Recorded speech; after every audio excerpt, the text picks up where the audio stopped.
Hello? Hello, hello. What's up? Hello! I'm Hello! so excited. I Yo, came into this exact perfect time. This is aligned. What are meant to the be. odds? What are the odds? What are the odds? She got some Korean tacos. Psyching Nice. them. Fire. We're so excited. We're like our hands are like buzzing. Like it's weird to be this excited. We miss y'all.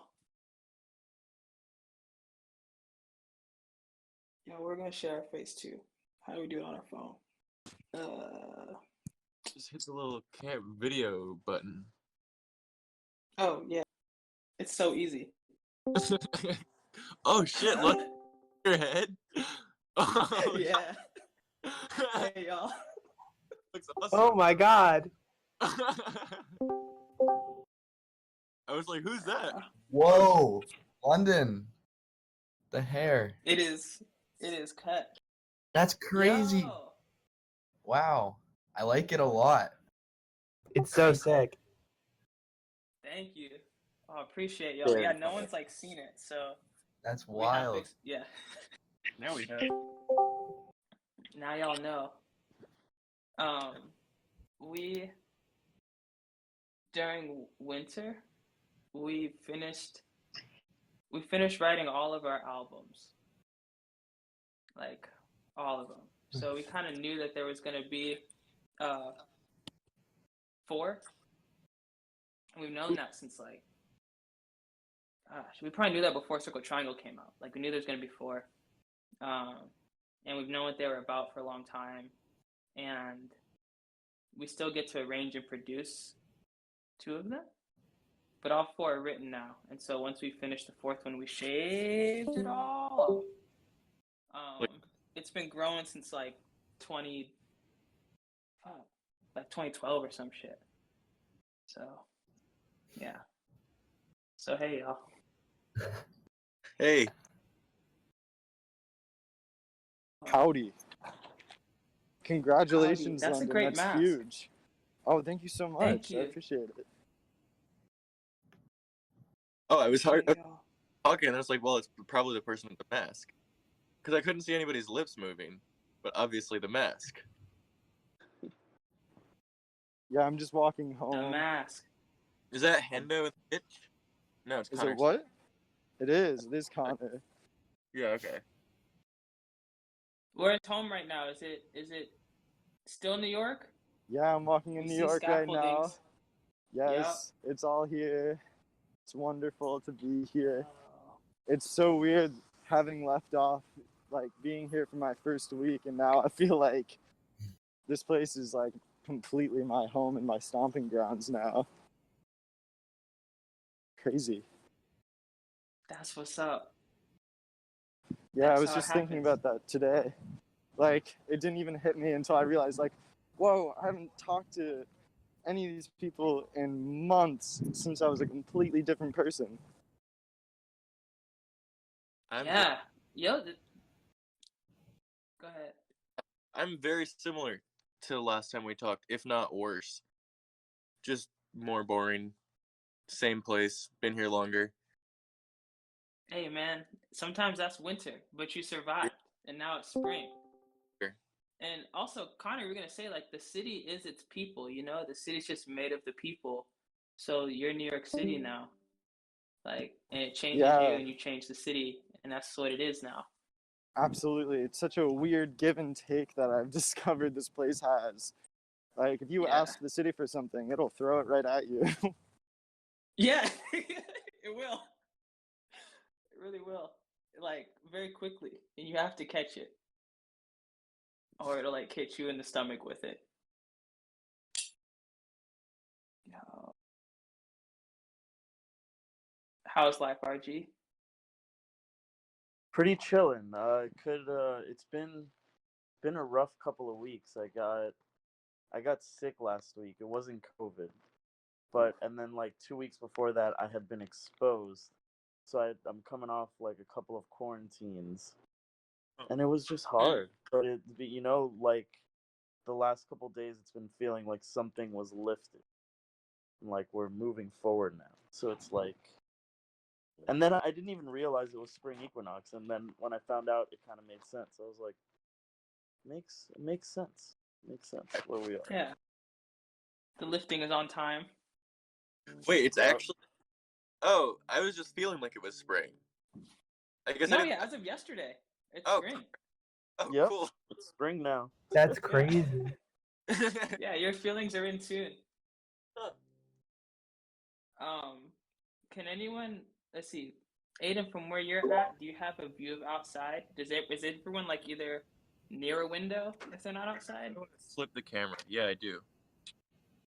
Here, wait. Yeah, Gotta open the it's like screen. Let me see this. Here, wait. things. Going to this more interesting view, maybe.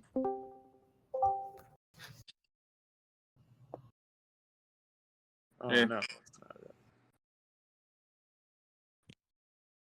No one opens the door for a native. Here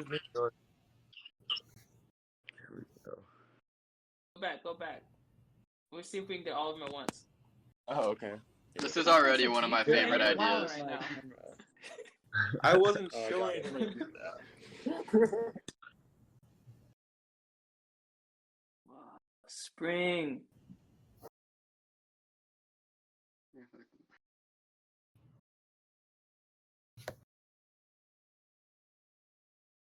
I love all of these views. Yeah, me too. This is all really cool. I think the one with the palm trees is probably my fave. Can't deny. RG, are you in Florida? Yeah, Florida has a great Oh wait, I got a spring. screenshot. Fuck. I already did. Where? Blue sky, the green. Forgot this. Gotta leave my cash there.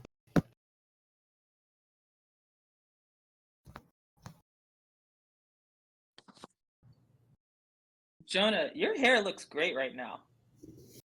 Thank you. I'm trying to This grow is it new out. hair for you. Yeah, I'm, it's I a figured I'd vibe. give it a try with the long hair, and I'm sticking with it for now. You look a lot like my Yeah. friend Ben Tan. It's really dope. Do you know Okay. Ben Tan, London? Yeah. Doesn't he look like Ben Tan right now? A little Ben bit? and Evan. Yeah. We actually think he looks like Keanu Reeves a little bit.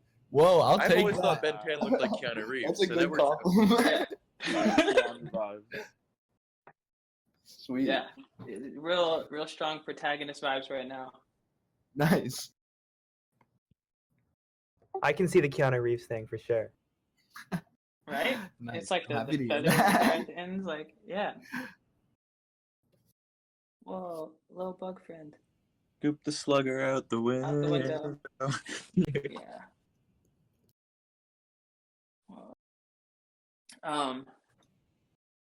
Oh, we have all these ideas, and we want to share the ideas, but we also really want to just do the traditional Day of Light. But the reason we're saying this right now is because we know in the traditional Day of Light, like, we all kind of just like peace out at different times, and we do want everyone to hear the ideas. So we're just saying that to be like, please stay the whole time, and then we'll just share them at the end. Alice, what up? Hi, sorry I'm late. I was in the Bronx all and I good. just ran home. Damn, Yeah. that's a here. real run. Yeah, no, I'm here now though. I'm happy that I made it. Always so good to see everyone. How was your winter? Yeah. Didn't make that much progress on music, but, you know, I lived through it. I feel that. I feel that. Yeah.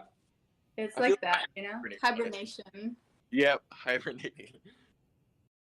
But I'm, you know, it's spring now. I can start living again. I definitely felt the hibernation this time for the first time in like a really long time, where it really felt like, oh, I'm really locked down and alone this whole time right now and just working on things. It was like so formative, but so depressing and so lonely and felt destructive at times. But yeah, hibernation vibes. That's like the hibernation is real. Like we are so fortunate to live in the civilizations we live in that it's like it was an abstract thought we had in the middle of this winter. We were like, oh shit, like people die during winter due to winter. Like this is a historical thing across life. Like we're really fortunate to have like heating and like food stockpiled. Like winter is like traditionally just difficult. Like you have to get through winter, you know? So I feel like that's real. Even as a creative, like it's weird. It's so nice to see all of y'all. It is weird to be isolated all of winter. It's like great to be in the spring and see people, you know? Oh, Alice, will you show us your view out your window? We all shared what our spring looked like earlier. Show everyone your Yes. view. Right now it's like very bright because the sun is in a weird position, but I'm gonna show you. Wait, how do you flip the camera? Oh. No. I had how the do you same flip the exact camera? question. Oh, If you yeah. press the screen once, it shows the option at the top. So I don't know if you can see much. In a little bit, it's gonna be so much. Also, the window is so dirty. I'm very sorry about it. But this is what spring looks like for me. And it's also very cute because this is starting to show the spider plant, and at a certain time of the day, like a little later, it's just gonna show here on the wall, and it's just gonna be the whole shape, and it's pretty cool. Kayla got some Like the best plants, shadow so I puppet. got all these little plants here. This is my spider Yeah. plant. Oh, yours looks so much cleaner. That's amazing. This is my asparagus plant. Asparagus Yo! fern. Oh, sick. That's my aloe plant, not doing so well. Oh, that's so cool. We got one floating succulent. That's our plant. That's very pretty though. The green friends.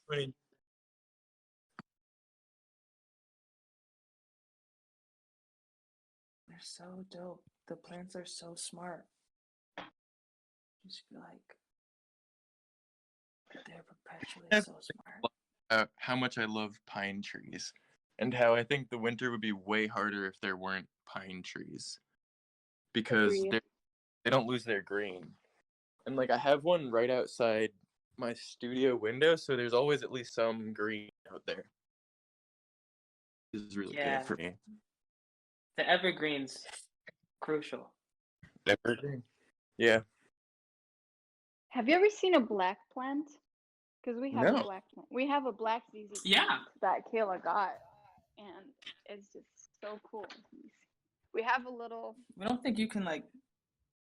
What's black about it? Oh wait, where's We can't really Wait, zoom in. Oh, can we zoom in? Kayla? No, No. that's wait, so fucking Kayla, blurry. where's the black plant? Kayla, where's the black plant? Oh, it's in the shop. Oh, okay. Here, we're gonna see if we Sorry. can see how the Wi-Fi is. There's a black plant out here. Is that what it's called? It's beautiful. I have no idea what it's called, to be honest. But when you look at it, it was really Oh, cool. It's like we got it from this guy who wasn't really he was just giving it away for free. So like they're struggling a little to grow lights now. They're usually like the top ones are doing Whoa. good.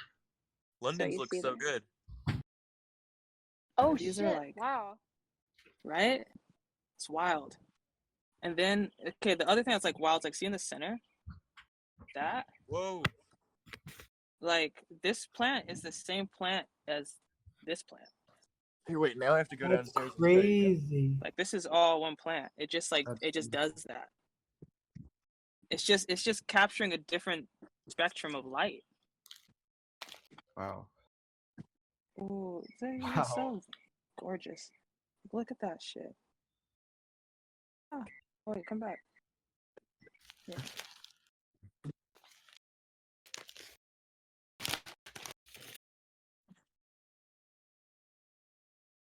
the clouds look spectacular there.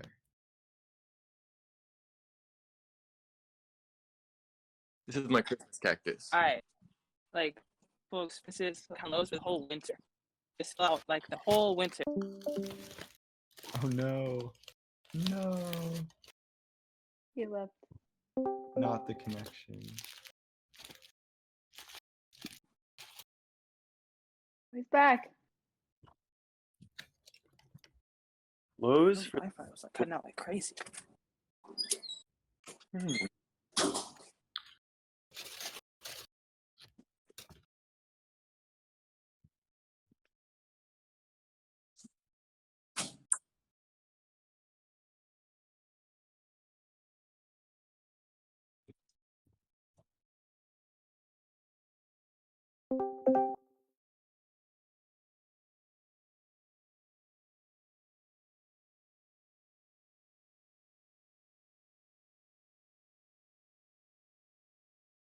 What's happening? Why is no one talking? I was about to ask. Yo,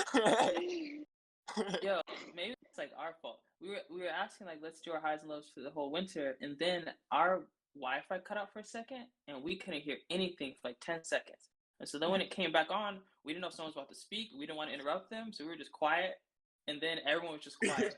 And we don't know if that happened to everyone at the same time or just us. But that was just like a very arbitrary moment of silence.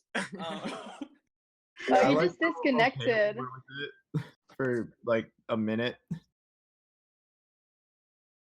We walked into a part of the garden that apparently there's no Wi-Fi, so it just like started like going like and then it all cut out, came back. We're back in alpha now, so it probably won't happen again.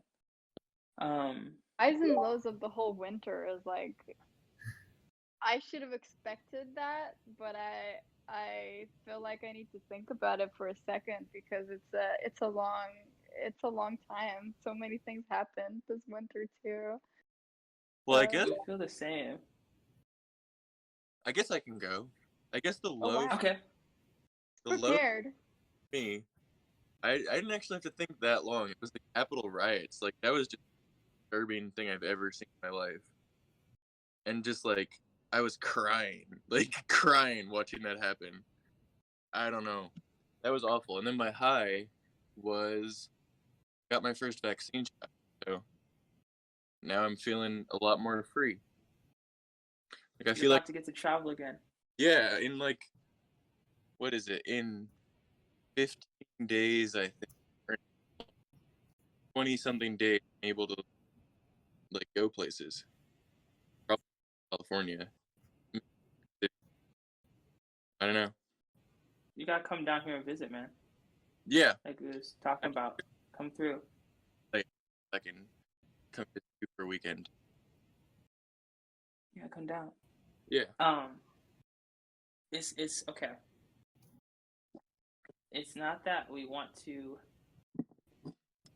Capital riots are really rough, so it's not that we intentionally want you to re-experience your experience with the Capitol riots, but damn, maybe we do.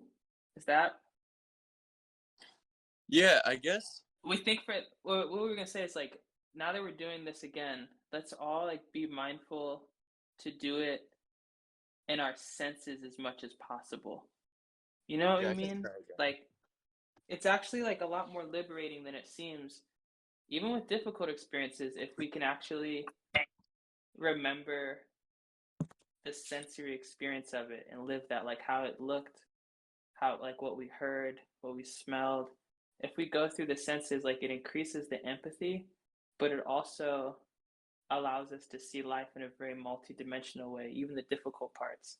So now that we're like starting off again in the spring, let's start like full we don't know what that word would be, but you know, like let's like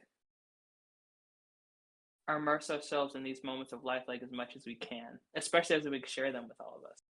So yeah, please relive the Capitol riots with us and we will relive it with you. Okay. I have to think. That was the day that we found out that we had won both Georgia races. So it started off as a pretty okay day. And then I remember seeing on Twitter just these videos of people protesting and breaking down windows. And that was like the first thing for me where I was like, this is getting weird. They're breaking windows. And for context, I was born in Washington, D.C. Like, that's my city. So my dad worked there. He's occasionally for work, he would go in the Capitol. So it's like, I don't know, it's like more than just the Capitol building for me. And then that wasn't even that bad yet because it's just a building. But I remember I saw a video of an ambulance crew pulling out a woman on a gurney with blood all over her face and everywhere. And that turned out to be the woman who was killed. But just from that imagery and the other imagery and just the fear of, holy fuck, are we gonna have 4 more years of Trump? Like, is he gonna stage a coup and take the American government and take America hostage? It was just so much to like speculate on with no actual knowledge of what was happening.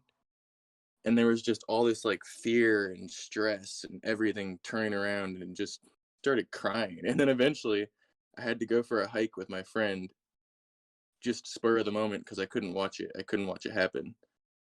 And then that's basically it.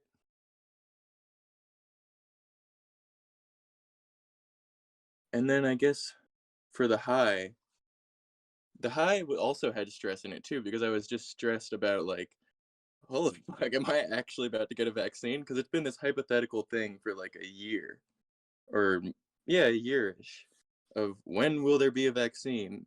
When will there be a vaccine? Will it be good? And then I got like in my stomach, like, you know that feeling when you're going on a first date and you think you're probably gonna have sex? Or not like a first date, but like, you know what I mean? You're like, this is probably the one. And you're like, ugh, and your stomach is like, you're like, oh my God, am I like gonna die? What's happening? It was like that. And I was like feeling the stress in my stomach of like, I'm about to have this hypothetical life-saving thing in me, like in my arm. They're gonna put it in my arm. And I was also like, what if I get there and they just say no? Like, what if I get there and I'm like, hello, I would like my vaccine, please. And they just go, no, and actually you're under arrest. So, because where I am, it's given out by the National Guard, and they're very helpful and cool, but they're also a little bit stressful because they're all wearing military uniforms. And then I got there and I walk in, and it's this huge tent, and you're not allowed to take photos. And there were like police all over the place. And I go up to the front desk and they're like, blah, blah, blah, blah, blah. You're getting the Pfizer vaccine. These are possible side effects. Also, blah, blah, blah. And then I went around and I got to the booth and I'm talking to the guy and he says, what makes you eligible for the vaccine? And I said, I'm a restaurant delivery worker, which I am. I drive DoorDash. And then I realized I watched him on the computer and he marked me and he immediately goes, 65 with a chronic illness. And I'm like, no. I said restaurant delivery worker. And he's like, oh, good catch. And I just think it was like another stressful thing is that I was like, what if I get here the second time and they're like, wait, you were marked as 65 with a chronic illness? Like, you obviously aren't eligible. You're not 65. You don't have a chronic illness. And then I was just walking out with a vaccine shot in my arm and I was like, I feel free. I feel like this pandemic can finally end. And that's it, pretty much. Oh, thank you for sharing. You're amazing. That's all. So much life.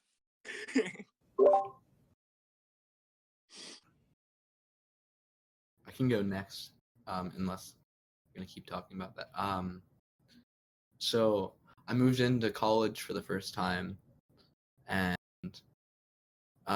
it was definitely really like the first month I was here was my low. There's like not really a specific moment, but like the first week I was here, I was quarantined because everyone from out of state had to quarantine, and then I ended up quarantining again because someone I was with tested positive for COVID. And just the times I was quarantined, I didn't really have people here who I felt comfortable with until like about a month and a half in, maybe a little bit more. So like the time I was quarantined, I was just like, should I really have come? Like, should I really have risked getting sick to come here? And I was having like a lot of regret and just having like just like being, I'm sure as everyone has experienced, because everyone's been quarantined, just like being isolated really put me in my own head. And I was just like having a lot of regrets. And then kind of when I got back out of quarantine, I had a really rough week when I was like back. I went from absolutely no social interaction to like a lot of social interaction. Like being in a dorm is just like, I'm not very good socially, and like having to see people when I walk to go to the bathroom like sucks for me. Like I want to just like do my normal daily tasks without having to like interact with people. So even if I like them, it's just like, I don't know. So like going from quarantine to that was like, it was really hard on me. And then like about a week, I don't know, like probably in the beginning of February, I met people that I really like. Since then, I've been hanging out with them like 5 times a week. And it's like the first people, I have really, really tight friends at home, but I don't have that much in common with them. But like these are the first friends I met that I really have like so much in common with, and we just spend hours like talking about what we love instead of like playing video games and just like passing time. And it's like I was expecting to like feel homesick here, and I haven't at all, because I have like people who I love and who I love being with, and like they feel like family. And it's like I had a lot of expectations for college because both my older brothers like found their best friends the day they got there. So I was like, oh, this is gonna happen to me. And then when I was like alone for a month and a half, I was like, this sucks. And then I met these people, and I was like, oh, this is what it's supposed to feel like. And it's just been like, since I've had these people in my life, I've been like so happy that I'm here, and it's like confirmed that this is where I'm supposed to be, and I'm on the right path. So it's been a good like the last like month or so, I've been in the best like mental state I've been in a long time. It's really great.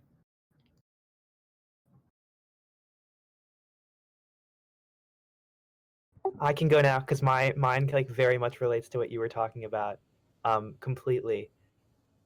You want to go? You want to talk first, or? London, you're Okay. muted. That's ironic because that is exactly what we were trying to say. We were gonna say like when we clap for someone, we should all unmute so that they can like hear us clap. And then we tried to say that, but we were muted. So anyway, we're gonna clap for you now. Thanks.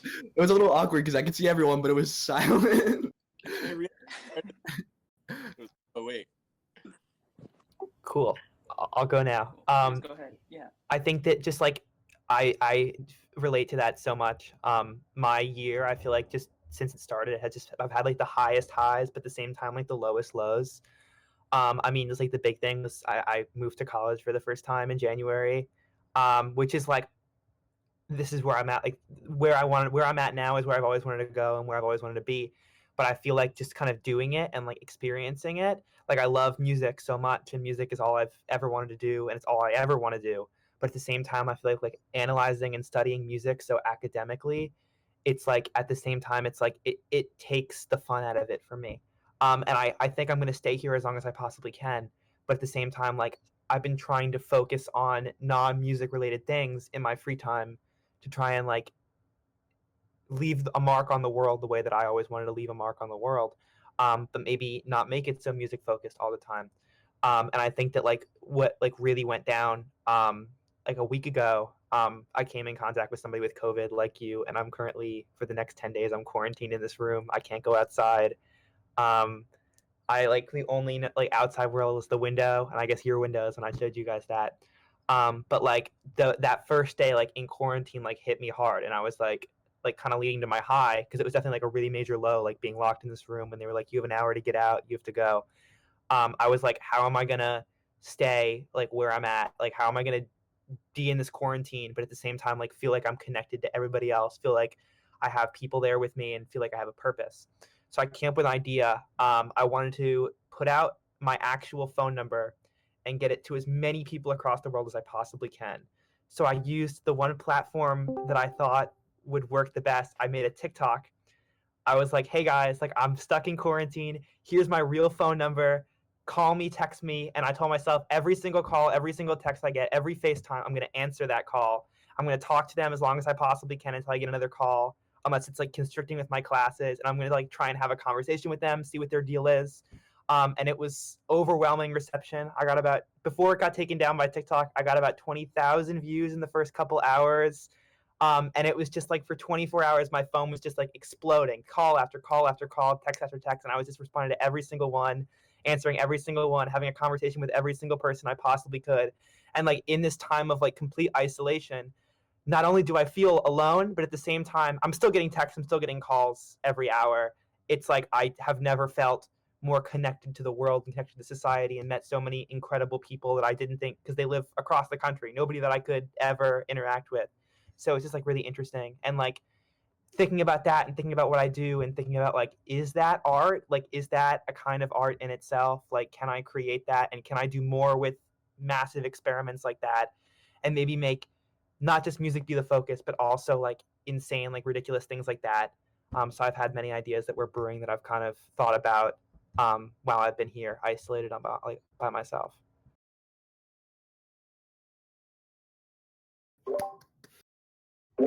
Yeah. That happened in January. Just like a similar experience. I made a TikTok, and it got like 20,000 views, and then just like having it was similar because I was like, be friends with me, and then just having all these people talk to me for like a week was really, really cool. And I was just thinking about that today. I was like, what happened to all those people? Where'd they all go? Like, we were supposed to be friends. I haven't talked to any of them in like 2 months. Gotta be back on the TikTok. We think that, yo, that's, yeah, you gotta be back on the TikTok. And Max, like that's awesome that that's just so fucking cool. Like the art is spreading into more than the music. That's like really beautiful. It's tight. It's also just a great social experiment, like great time to do that social experiment. And like, yeah, just shout outs to you. Yeah, that seems like really cool performance art to me. And I love that birthed that for you. That's so amazing. Yeah, I think my next step, it might be dangerous. I was like, why don't I just drop my window location on TikTok and see who comes through. See who comes and says hi. That seems interesting. I'd be a little scared to do that, not gonna lie. Yeah, I've been debating it in my mind for a couple hours now. You can never undox A lot of people take risks in their art, man. You could do like a temporary window. Like if you're at like a hotel room and you could be like, I'm in this hotel room, but not your permanent address. Yeah. Or just pick a park. A way to do it. You know, like a well lit public space that's outside, and then just like use it as a meetup. That works. That's definitely true. Like it's a dorm, not as permanent. But like I guess I find a balance. Because I'm in my parents' house right now, so it would be weird to dox my parents. Yeah, you don't want to dox your folks, and also like Max, it's like you want to. Well, everyone here has an opinion, and you have an opinion, and they're all useful. We don't want to overshare our opinion, so instead we'll just tell you a really short story. So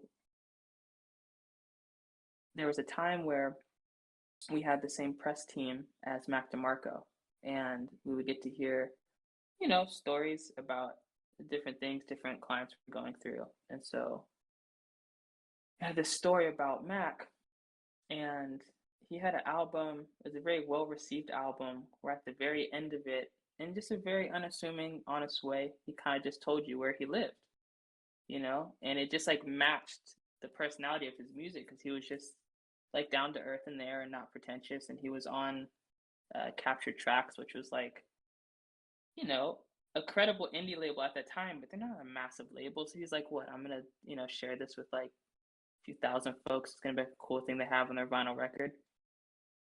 But this story is about 2 years after that, where he was like, yo, I still get people every other day. Just people just show up and knock on my door and be like, hey, I heard this record, you know? And I just wanted to see if it was real. And he's like, you know, at first he's like talking to everyone. And I think appreciating the humanity of it, but we don't think he understood the interstellar like scale of the internet and realized like that moment that was the present for him is going to be the present for people every year forever. Like there's always going to be someone who just heard that album, who just heard that address, who just now wants to go see it, who like just now started loving Mac DeMarco, who's just going to feel shitty if he doesn't answer the door. Like that's going to happen forever. And like by the time he processed that, it was like he processed it and that didn't make it stop. He was just like in it. And then that was just like what it was. Like just for, and we don't know if he moved. We assume that he eventually had to move. We don't know. But we remember that story and being like, expressing love and connection on the internet is tricky because the internet is like a force of nature. And like, you want to be loving, but you also don't want to like hug a waterfall because you don't understand what it is and it crushes you. So just, you know, take calculated risks, find a way to express yourself, but also honor the mediums you're in. That's our story. Hey, Nico's here. Welcome, Nico. Nico. What's up? It's been a while. I see a lot of familiar faces. I miss you. Miss you too. I don't know how long I can stay because my family's having dinner pretty soon, but I wanted to make sure I could pop in, and I definitely will be circling back in. Yeah, it's great to see everyone.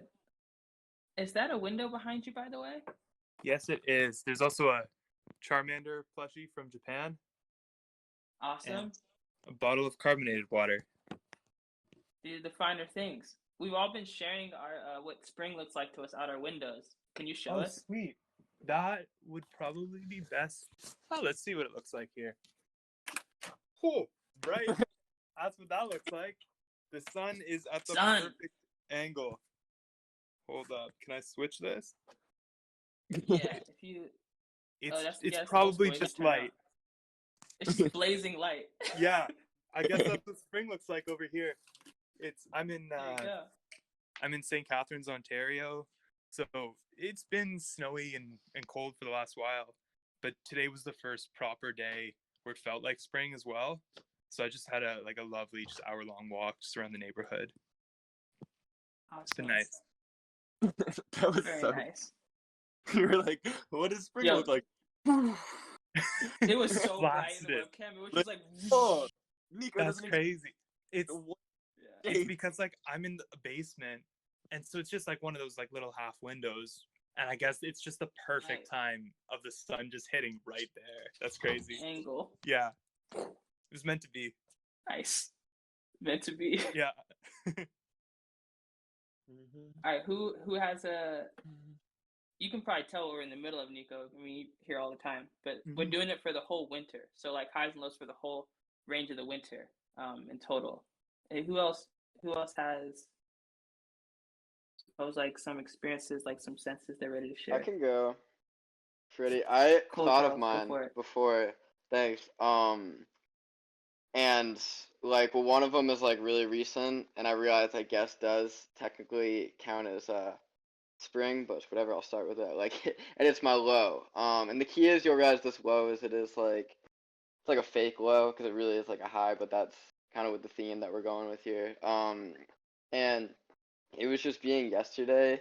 Like, I lined up perfect with what you guys said, of just like knowing it was spring or feeling like it was the actual day of spring without seeing it yet. Because it was just like really warm out, and so I went to go play basketball with two friends in like the park, like 2 streets over from where I live, and the whole sky was just the light blue. Like, the first thing I realized is when every time the ball goes up in the air and we're shooting, you know, all you see is the ball up against the clear blue background, you know, getting slowly smaller and then bigger, whatever degree. And I just love going out there too on that day because I always bring my speaker, and there's always like skaters and stuff around. And the low part of this that you probably weren't getting to, was honestly my mindset during a lot of the playings. We were out there for like a few hours. It was literally just I had like this anxiety over my speaker, and like I guess like I'm not like proud of saying this, but I just like admit it that I have like a very like weird thing with my like devices, like my phone and my speaker. It's like a boombox. It's very special to me, and so I'm just like really particular with it, even though it's still obviously like an outdoor thing that like I know will get hit. And I put it in like the worst spot in like the court, so like a ball is like always going to hit it. It's right by the hoop. Just because like I've always put it in that spot and like never thought to rethink it. But then like this time with like a bunch of skaters like going around it, they all go like really close to it. I just like found myself like constantly thinking about my phone and my speaker, and that was like the low aspect. I was like, I really hate how this mindset is getting me right now. Like, it is a beautiful spring day, open sky. You know, there's no other forces interfering here besides like those feelings. And I eventually just moved it to a different spot. 'Cause of course, one time it hit it and like put a little crack on my phone, like validating those stupid thoughts. But it kind of gave me a clarity coming out of it. And then like the other just cool realization with it is like afterwards when I was coming back, I realized my hands and like everything was like really dirty. Like I had dirt like on my jacket and like pants, like a new jacket. And I was like, a little upset at first because like, oh, like, getting on my speaker, holding the handle on my thing. I was like, whoa, the most, this is like the hardest, best, satisfying day I've had in a long time. Like that, like fuck a hard day's work. Like that is like a day's life. Coming back home with those hands, like it's happened before. It's just been a long time, and so that was really cool. And then my high of the winter, all through, because I hear you guys. It was a tough COVID winter. It wasn't easy. I loved hearing London speak about the historic winters and stuff. I'm obsessed with that. Being from New England, I know some other guys near there, and just like the poetics of it. And so lining up with it, my high was shooting this music video with my new band, New England Poets Society, which I think I talked about in like one of the last day of lights because we were like getting it ready, and just shooting that video. Like we did it the last day of 2020, December 31st, 2020, which was like a mildly nice winter day, like probably 30 degrees. Yeah, it's getting colder as it was because we went out like 4 as the sun was setting because we wanted the song is called Strange and we wanted to have like a darker, but not too light out. And I only did it with 2 other friends, Cam, the other guy in the band, and then our friend Finn, just to hold the camera. But it was the most rejuvenating. It was the other side of a full days of life for me personally. Um, just working with them and like even though we make like a few mistakes as you always do like out shooting, but like viewing it outside and like the way we're like doing the shots, I just love like kind of dancing and like acting like weird shit. And also like I've like shot a lot of music videos entirely by myself when I was younger, like literally by myself. So just the 2 people is like the biggest luxury ever. And having them like want to like listen and like care about this. And then yeah, fast forward, say we've released it in February, and it's fucking awesome. So that was a really good high. I've really enjoyed playing it, and it was one of the songs I played yesterday out in the park with the speaker, and it sounded dope. So it added to the moment, helped me appreciate the moment more. We're not doing it. Okay. Thank you guys. It's unmute and then Where can we hear the song? Can you post it? I will definitely plug it. Yes, I'm gonna post the video and all the things. So excited. And 'cause we already have the next song submitted for master. And that's coming in April. So that's awesome. That's so Thank you guys so much for asking that too. Momentum. Seriously, thank you, Alice. You are the greatest. Of course. I'm just like having such a hard time because I obviously want to listen to everyone share in the moment and at the same time trying to I relate to all that has been talked about and obviously in my own way, but I guess that my lowest point of the whole winter was actually it went on for like a few weeks and it just It was this feeling of total loss, of just being like, I have no idea what the fuck this is about. Like, at all. At all. I have no idea what I'm doing. I don't know why, like, even just like very basic things like, why am I even making music? Why am I even making art? Why am I eating? Like, okay, I have to eat, but what is it? Okay, so what if I don't eat? You know, what if I don't know, what if I stop making music? Is it gonna make a difference in the large scheme of things? You know, now I feel that it might, but at the time I was in a very rough spot of just being like, I really don't enjoy being here that much, you know? And I actually talked to London about it, and he definitely helped me getting past that so much, and I'm very grateful for it. And truly, like, creating my high of the winter is probably just like finding the beauty in the small things, you know, and even just like making music without any pressure. Or there's really something that stuck with me that London told me, that was just like, life is a playground, you know? And that is one of the most useful and true things that I've ever heard in my life.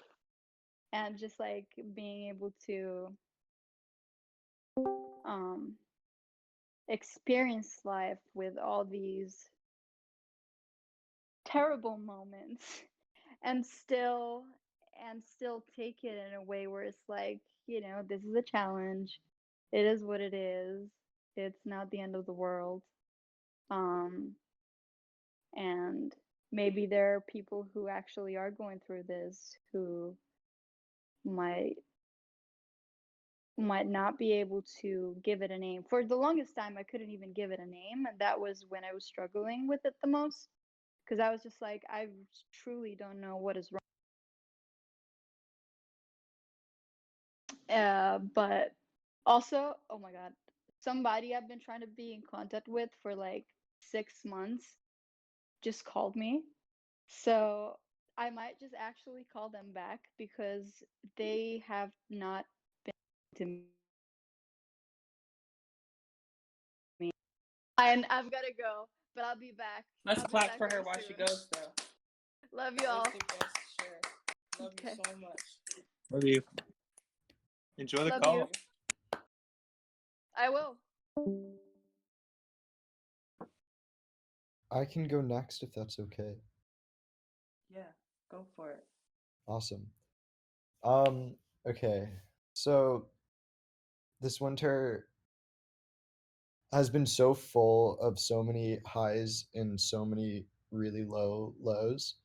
It felt just like, for me, this time of really like big extremes. Everything that happened was either like really really good or really really bad, so it's really hard for me to pinpoint like one single moment that was like the best or the worst, because they were all like huge. um so contrary to like Max's share and Jonah's share, I actually moved away from college right at the beginning of the year to New York.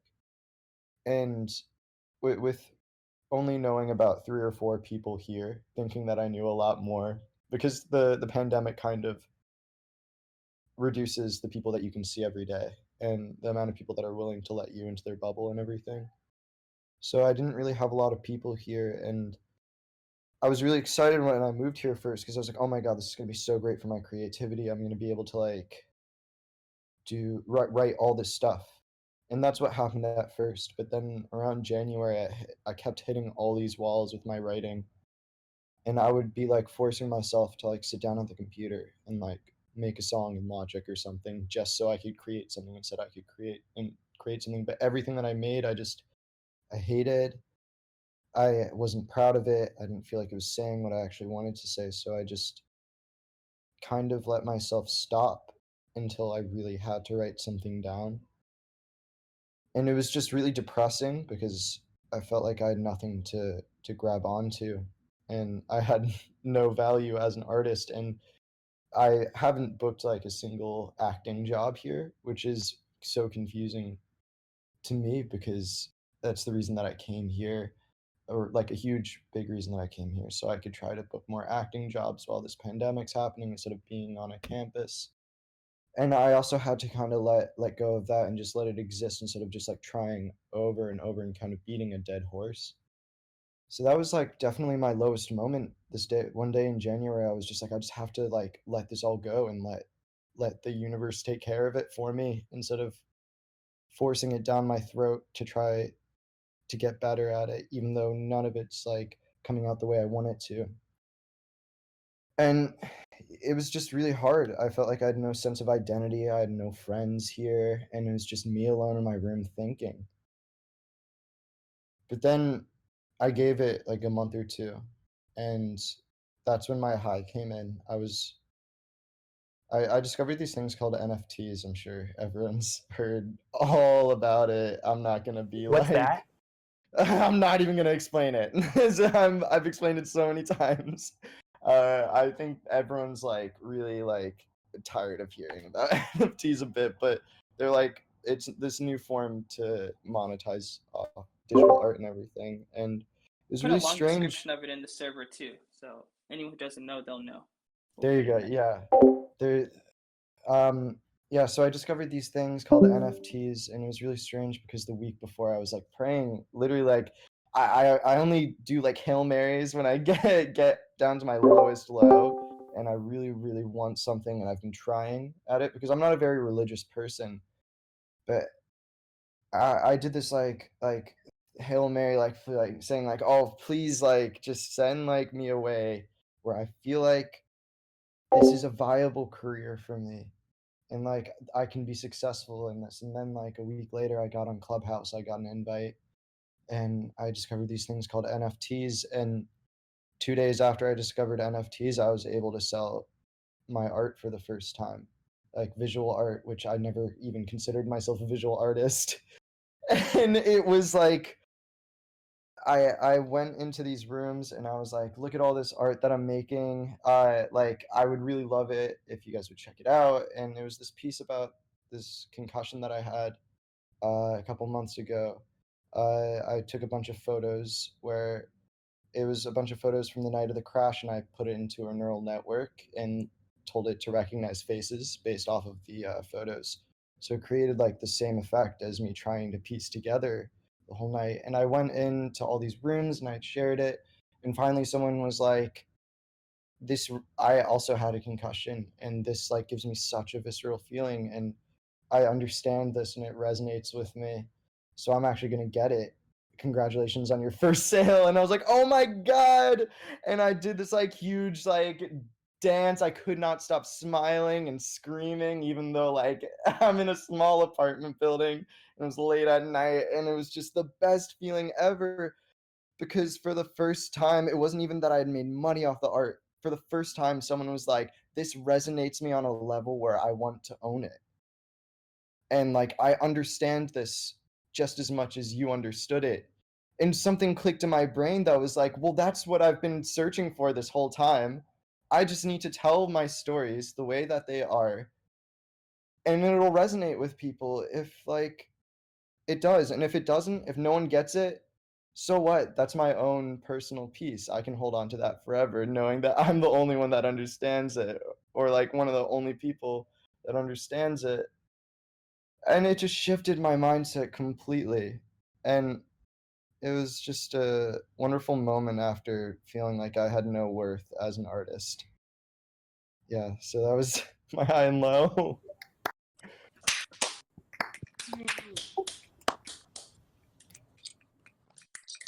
Awesome.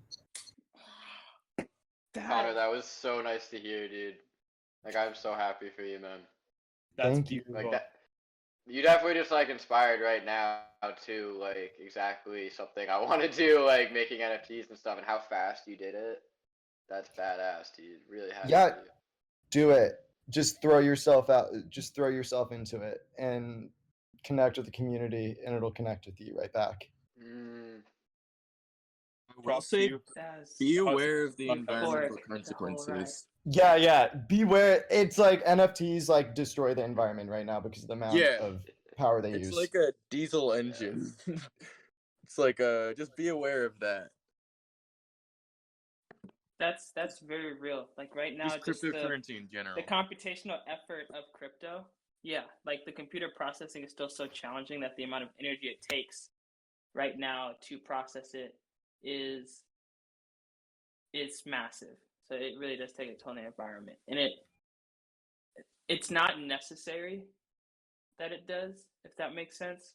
Like the variable in that equation that makes it so taxing is the computational power, and that does improve every year. So it's not like these will always equate to being bad for the environment, but right now, like 2021, they are so taxing.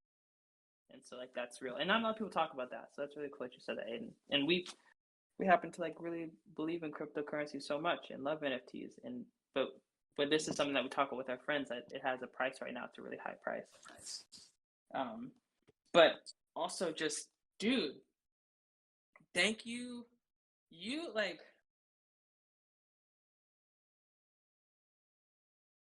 that was everything, man. We felt all of that with you. And you really did exactly what like an artist does this winter, you know? Like even when you described like the concussion, we did like this, and the camps were like from the car crash, like we were like steering wheel, like we remembered. And it's like seeing all these parts of your life that you're going through. You took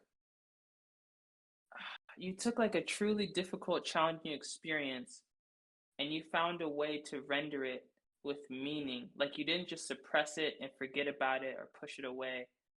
Like you embraced it, and you embraced it enough to like vividly understand the nature of it. And then you found a parallel in art to express that, and like used neural networks and their ability to try to like reconnect the photos to match like what went on in your mind after. That's like a very high level artistic thought, to understand how that technology could let you express this part of your life. And then you did it in the midst of feeling everything you're feeling, and then you work it and you sold it. Like that is fucking real. Like that's the thing. Like that's, now we're like on tangent, but we're just so happy, man. Like that's to like put a button, or like that's why we do this. That's the whole point of that's the reason why when we go through something difficult, we focus on remembering the sense of what it was actually like and empathizing. And that's why like all of us, like why we share it, so that we don't repress these things. Because as artists, if we can hold on to what actually happened, we can make great art from it. Like you're doing it. And then we just thank you for sharing that with us. Like that was so euphoric the whole ride. Like we felt so low during the winter, and then like when you described making the NFT, we were like it's so inspiring. We really appreciate you, Connor. Thank you. I appreciate you so much too. I'm glad you could resonate with it. Yeah, that's super awesome that you sold it. That's amazing. Sorry, I didn't mean for my first reaction to be like, killing the environment. Like that is awesome. Hell yeah. Thank you. Yeah, it was such a shock to me. Like I didn't expect it to get picked up at all. It was a moment. And that's really validating to hear. Like I did exactly what an artist is like not supposed to do, but what an artist does during the winter, because it was all that doubt and the low that was like, am I even an artist anymore? Like, and then it answered me. The universe answered me. That question's so crazy, because I asked myself that a ton. But like even the phrasing of "Am I even an artist anymore?" is so misleading, because artist isn't conditional. Like it doesn't switch on and off. But I know what you mean. Like being in that mindset, it's easy to like think that it's conditional and it switches on and off. I just thought like linguistically that's interesting. Yeah, man. And we would say also, side note, Aiden, we just want to say we also really appreciate that your first response to hearing crypto was like, well, let me share this complexity about the situation with crypto that not everyone talks about. Like, we also celebrate you for saying that, because it's another thing as artists. Complexity matters. Seeing the complications, seeing like not just like a polished over like fake version of the truth, but like seeing all the facets of something leads to better art. So it's actually like cool that you did that. Like that's a really great habit, to be like, I'm gonna say this thing, even though like I also feel this other thing, but I feel like I have to say this part. Like that's a good art habit. Everyone here has great art habits. That's how we feel about it. Well, But thank everyone you. here is like I feel doing like the things. I feel like it comes And from being a hater by nature. Well, thank you though. that channel that that hater tendency into Oh, you're clarity doing and well. something beautiful. Here's how that's bad. And Nico, it's a weird habit that we're just like, we feel a compulsive need to express why we resonate with what everyone's saying, but this is us. And Nico, we really appreciate what you said too, and I think something that has been really useful for us throughout our whole life is like how you're picking apart like the word choice, and like it's so interesting syntactically that we look at this like this, because if we look at those words, like that's not really, it's like you're always an artist, like why do we even ask that question? And a thing that we focus on is almost like how to see things that are emotional and how to understand them like spatially. And we realize that doubt is, it's like a desert, and it's like a desert that every artist goes through, and you simply have to cross the desert. It's like saying like doubt is like a specific stretch of space that you have to cross, and you can cross it on foot, you can cross it by jet, you can cross it in a car. Whatever mental mindset you have is what you'll cross it with. But like every artist has to cross the doubt. And I think sometimes when people don't realize that and they're in the doubt, they feel like they've done something wrong because they're in the doubt. But like the desert is just part of the environment. Like it's not your fault that the desert has to be crossed. It's just like, how are you going to cross it? You know, like you just, it's, and I think that's part of every artist's process, is learning like how they recognize the doubt phase when it comes, and then how they adapt to it, how they go through it. You know, That's and like the really winter is the beautiful perfect metaphor for doubt. Thank you. That's really, would it be all right if I share my high and low now, because that actually ties Please in a little do. bit. Awesome. Yeah, I found myself I missed the tail end of Days of Light. The latter part of the fall and like through the winter was just a pretty heavy time for me. I think I shared earlier on that my grandpa on one side and my great uncle on the other side were both battling cancer, and part of the reason why I decided I took this year off of school and stayed home was just partially for career and wanting to explore in that sense, but also just wanting to be with family and home in that time. So it was something that, you know, we expected they'd pass, but it was just heavy nonetheless.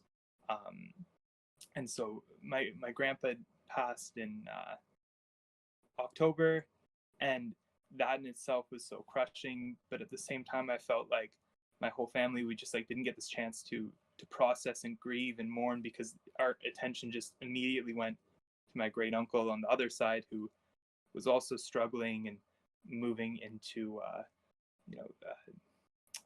a home or a location where they could take better care of him in palliative. So it felt like, you know, it was this traumatic moment, but we still kind of just deferred our processing because there was another traumatic moment to expect. And so there was just a stretch of a few weeks where it just felt like I was waiting and expecting, and that the only release was going to be just like, you know, ultimately when my uncle had passed, right? And yeah, I don't want to go too deeply into it because it would be a huge, long story. But like when you talked about that desert, I think that was really powerful to me, because I got in this mindset, especially through the earlier part of the winter, where I was just thinking like, it just felt so hopeless and so heavy. And I, you know, that's the desert. And so if there's this idea that like, I started thinking a lot about this idea of like peak joy, and the idea that like life is, you know, a sine wave of going in and out of these moments where you're in the desert and you're also feeling creatively inspired. And through like the perspective of being in the desert at the time, it was just like such a heavy thought that I kept returning to, that at some point in life, you're going to reach your peak amount of joy. And like, what if we knew that moment? Like, what if you could tell, like, at 21, maybe this was the day where I'm as happy as I could possibly be in my life. And then what does it mean for every day after that if you could never reach that moment? And very much it felt like through the winter, through that desert, it was like, what's the point if we're just trying to peak and trying to get out of these lows only to fall back down again? And now, you know, once a month, by the light of the full moon, you'll become a creature you don't recognize. Cool. Will it happen? Okay, will it happen every month or only when I'm under the light of it? No, if you're inside, it won't happen. You're fine if you're inside. Oh, cool. Yeah. Okay, what if I'm outside but it's really cloudy? Yeah, also when it's overcast, you're set. Oh, so around here. Oh, good thing we live in Cleveland. Right? Yeah, lake effect, it's like one every 4 cycles at most. You have to worry about it. Could I go outside if I'm like covered? Like if I'm wearing a mask or a hat? Just wear a hat. Okay, this all sounds pretty chill. It's honestly not that big of an inconvenience. Yeah, it sounds so fun. Yeah, like it doesn't affect my life that much. Okay, also I would think that like, I don't know, it's nighttime. Right. So you'll usually be inside anyway. Cool. Okay, well thank you for all of this. Yeah, no problem.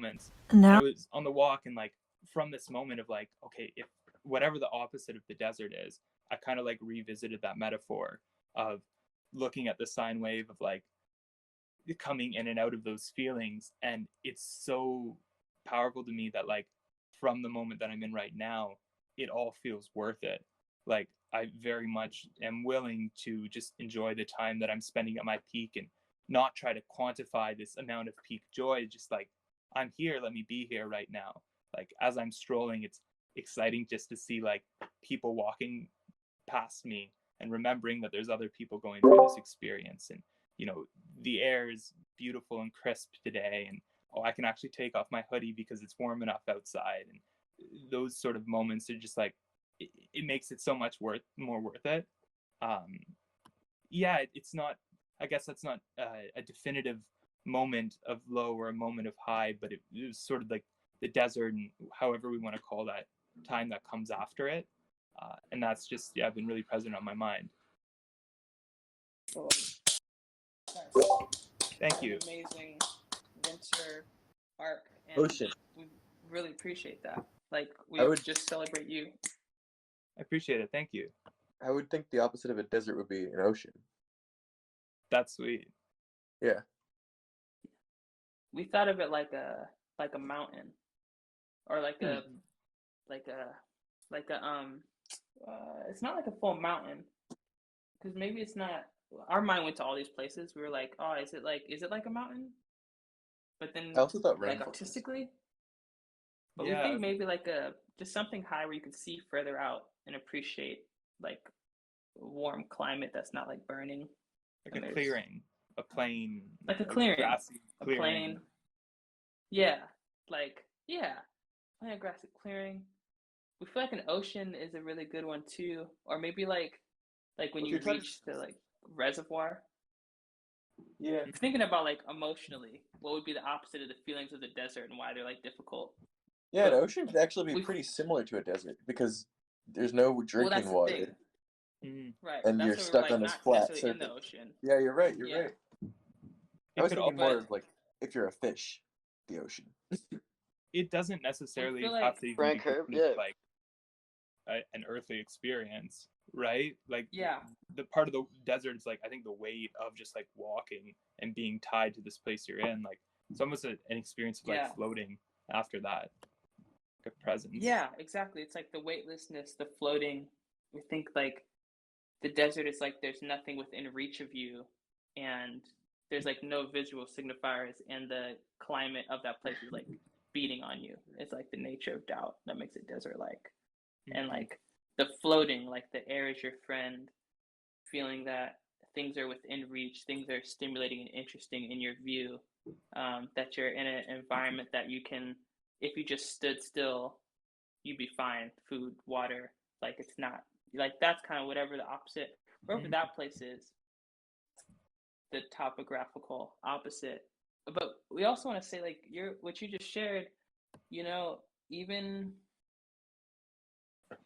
even without it being distinct moments, we do feel like it was so vivid psychologically that it was really like useful, and we feel like you're really like living through the time you're living through and like analyzing it, and that's really useful too, even if it's not like sensory rich, just because you said something at the end, you're like, well, it wasn't a distinct moment, but we just want to say that was still like really valuable and I appreciate important. It. Thank you, and I appreciate the space to share. My family, I don't know if you caught the light flicker, but that was someone in my family saying dinner's ready.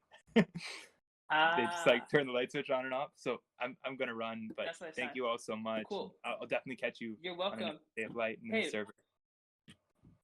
There's a bunch of news that we're gonna share at the end of Day of Light today. So if you end up having a minute after dinner, like come back. Perfect. If not, we'll do our best to like maybe show a video or something.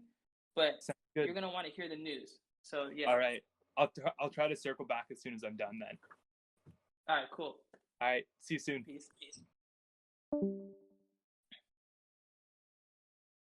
Yo, this Day of Light is great. This is like, these are the feelings, This is a good one. I'm down to go next one. Oh yeah, go for it. Go for it, IG. So my low, like I had kind of touched on it at the beginning, but I'll kind of set it up better.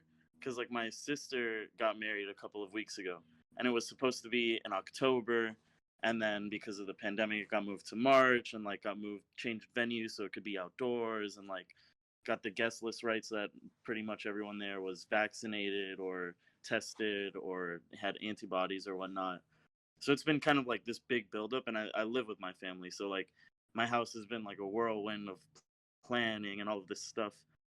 And then like a week and a half before the wedding, I was about to shut it down and kind of quarantine just to be safe. And I had went at night to go with the lead singer of my band to edit a music video that we're working on. And the next morning I'm at my desk working, and I get a call from him, and he's on the phone, and he's super serious. And our relationship is very not serious. Like we're always joking. He was like, look, man, I can't taste or smell. I have COVID. So I had just been with him the night before, and this wedding was a little over a week away. And my family had stressed, like, please don't be doing things unnecessarily, like this is very important. So my whole world just kind of came crashing down for so many reasons. Like, I was more worried about ruining like this family event, and like my family's very close. So my sister, it meant a lot to her that I would be there, of course. So, and then, the health aspect, and though the ensuing days were some of the most difficult in a while, because like, although luckily I ended up not having the virus, the mental tricks that were played on me by my body, wondering if I was sick, like just kind of laying there, very existential, wondering like, and I have bad allergies. The pollen count rose super high while this was happening. So I'd get sniffly, I'd get itchy throat, I'd cough. And then it's like those mental things of like, am I sick? Is this my body reacting? Is this what's happening? Should I be preparing for this? While at the same time, I'm locked in my room, like my parents are bringing me meals, like, and I know that chaos is going on for them in a whole different way. Bad about the way that I have affected everyone else's life. Like it was already like a hectic week, and I made it this really hectic week, and kind of had this thing hanging over everyone's head. I would go to get tested a couple days after, got tested like 3 different times, 6 total tests, and it ended up being okay, but it was just a very, very low point of like regret and a realignment of like, what is important, what should I be prioritizing, and yeah, just dark times, being isolated and whatnot. I've been with my family most of the pandemic, so it hasn't gotten so crazy as far as the isolation, but that point was when it hit super hard for me. As well as I wasn't musically inspired. A lot of times being locked up is kind of nice when you're inspired, but I wasn't. I kind of experienced similar to what Connor was talking about before, like trying to force myself to sit down at the computer and then nothing's good coming out. It almost makes it worse because I don't like the chords. I don't feel natural doing anything. The vocals aren't hitting. Like can't do anything. And then my high was actually like right after that, which was the wedding, which ended up being like the most perfect day and like super happy. I was released from quarantine like 48 hours before the wedding, and it was the weather, it was sunny and perfect every day that week except for the day of the wedding. That it was supposed to rain, and we were having this outdoor party after. And during the wedding, the actual ceremony was inside of a church. They're very traditional. And right after the vows were said, you heard this crashing of rain above the church, just on the roof, hitting the windows, like just smacking everyone. And everyone looked around, like the priest kind of perked up. Everyone was kind of like, wow. And it was just, I'm getting goosebumps thinking about it right now because it was like, I'm very much the least like traditional person in my family. So the whole like marriage, going wedding in a church, like it didn't mean that much to me. Like the important things for me lie in the smaller moments. But that moment kind of hit me like, wow, this is like my sister, and this is this unity that's happening right now.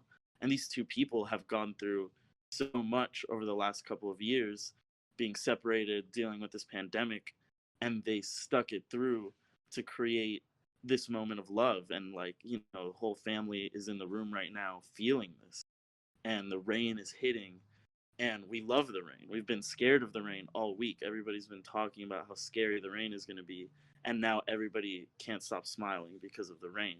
And it was this whole like new life being born, and like it was just it ended up being an amazing day. And I got to see family I haven't seen in over a year, because of this wedding. Because of the pandemic, I hadn't seen them, and I got to see them all again. Like, you know, family freshly vaccinated, everybody like uncles jumping for joy and stuff, like things I hadn't seen almost ever. People that happy in this space celebrating this unity, and it was just very beautiful.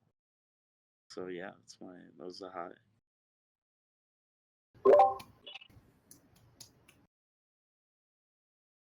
It's funny. We'll have to put our phones down to clap, so it's just like a video of hands clapping. Yeah, when I was doing it too. Also, That's awesome, I do want to bring up the fact, it's very interesting as I hear you guys and like where I am in Florida, and I don't know where you are in California, London, if like the weather, it never gets very cold here. In fact, the winter, I spend the most time outside. Like winter feels like summer because it's 60 degrees finally, and I can be outside, and the sunsets are nicer and all of that. And summer, it gets so hot that I'm inside most of the time. It's like an interesting thing as I hear you guys describe your winters, and I'm like, I'm almost on like the opposite schedule right now. Yeah, no, it was. Agree with you, except the baldness is real. Yeah, we are so sensitive. It's cold. This is cold. Like you walk outside, and it's only like California cold, but you're used to having like a blanket on your head all the time, your whole life, and you're just like you feel the air. And we'll walk outside, and we'll be like, our head's too cold to do this. Like we have to go inside. Like we can't handle this. Like we're sensitive. We're very sensitive, you know? And yeah, so it never got Detroit cold or like New York cold, but we were cold. It was winter, you know? It was real. It's also like even during the winter here in the middle of the day, it's so hot that this bedroom is like Mars, and we have to leave the bedroom because that happens to my bedroom every day. The way the sun hits it, like for 3 hours. Yeah, it's designed like this giant window. It's designed to come in and heat the floor, which is stone, and then keep the room warm like through the night. So in the middle of the day when it's doing that job, you just have to leave because it's like crazy. It's like, and then yeah, I would do anything. It was like 14 degrees here 2 days ago. And now it's That's why you have to come visit us and not us come visit you, because we can't do 14 degrees with no hair, man. It's just, we cannot swing that. It really feels like you're dying when it's cold outside and you can't go outside and you just like, you only have your room. I don't know. There's like no outdoor space to go to. Just cold. Yeah. Makes the spring and summer that much better. Like I definitely get the idea of stopping doing this, because the feeling of coming back, talking to all of you guys after not for like 2 or 3 months, it just makes it that much better than it would have if we just kept doing it every week. That's what people. That's what we feel like. The chorus. This is the chorus. You know, you need the bridge. You go back to the chorus. Here's my thoughts on this. I think that's capitalist propaganda. I think it's the old.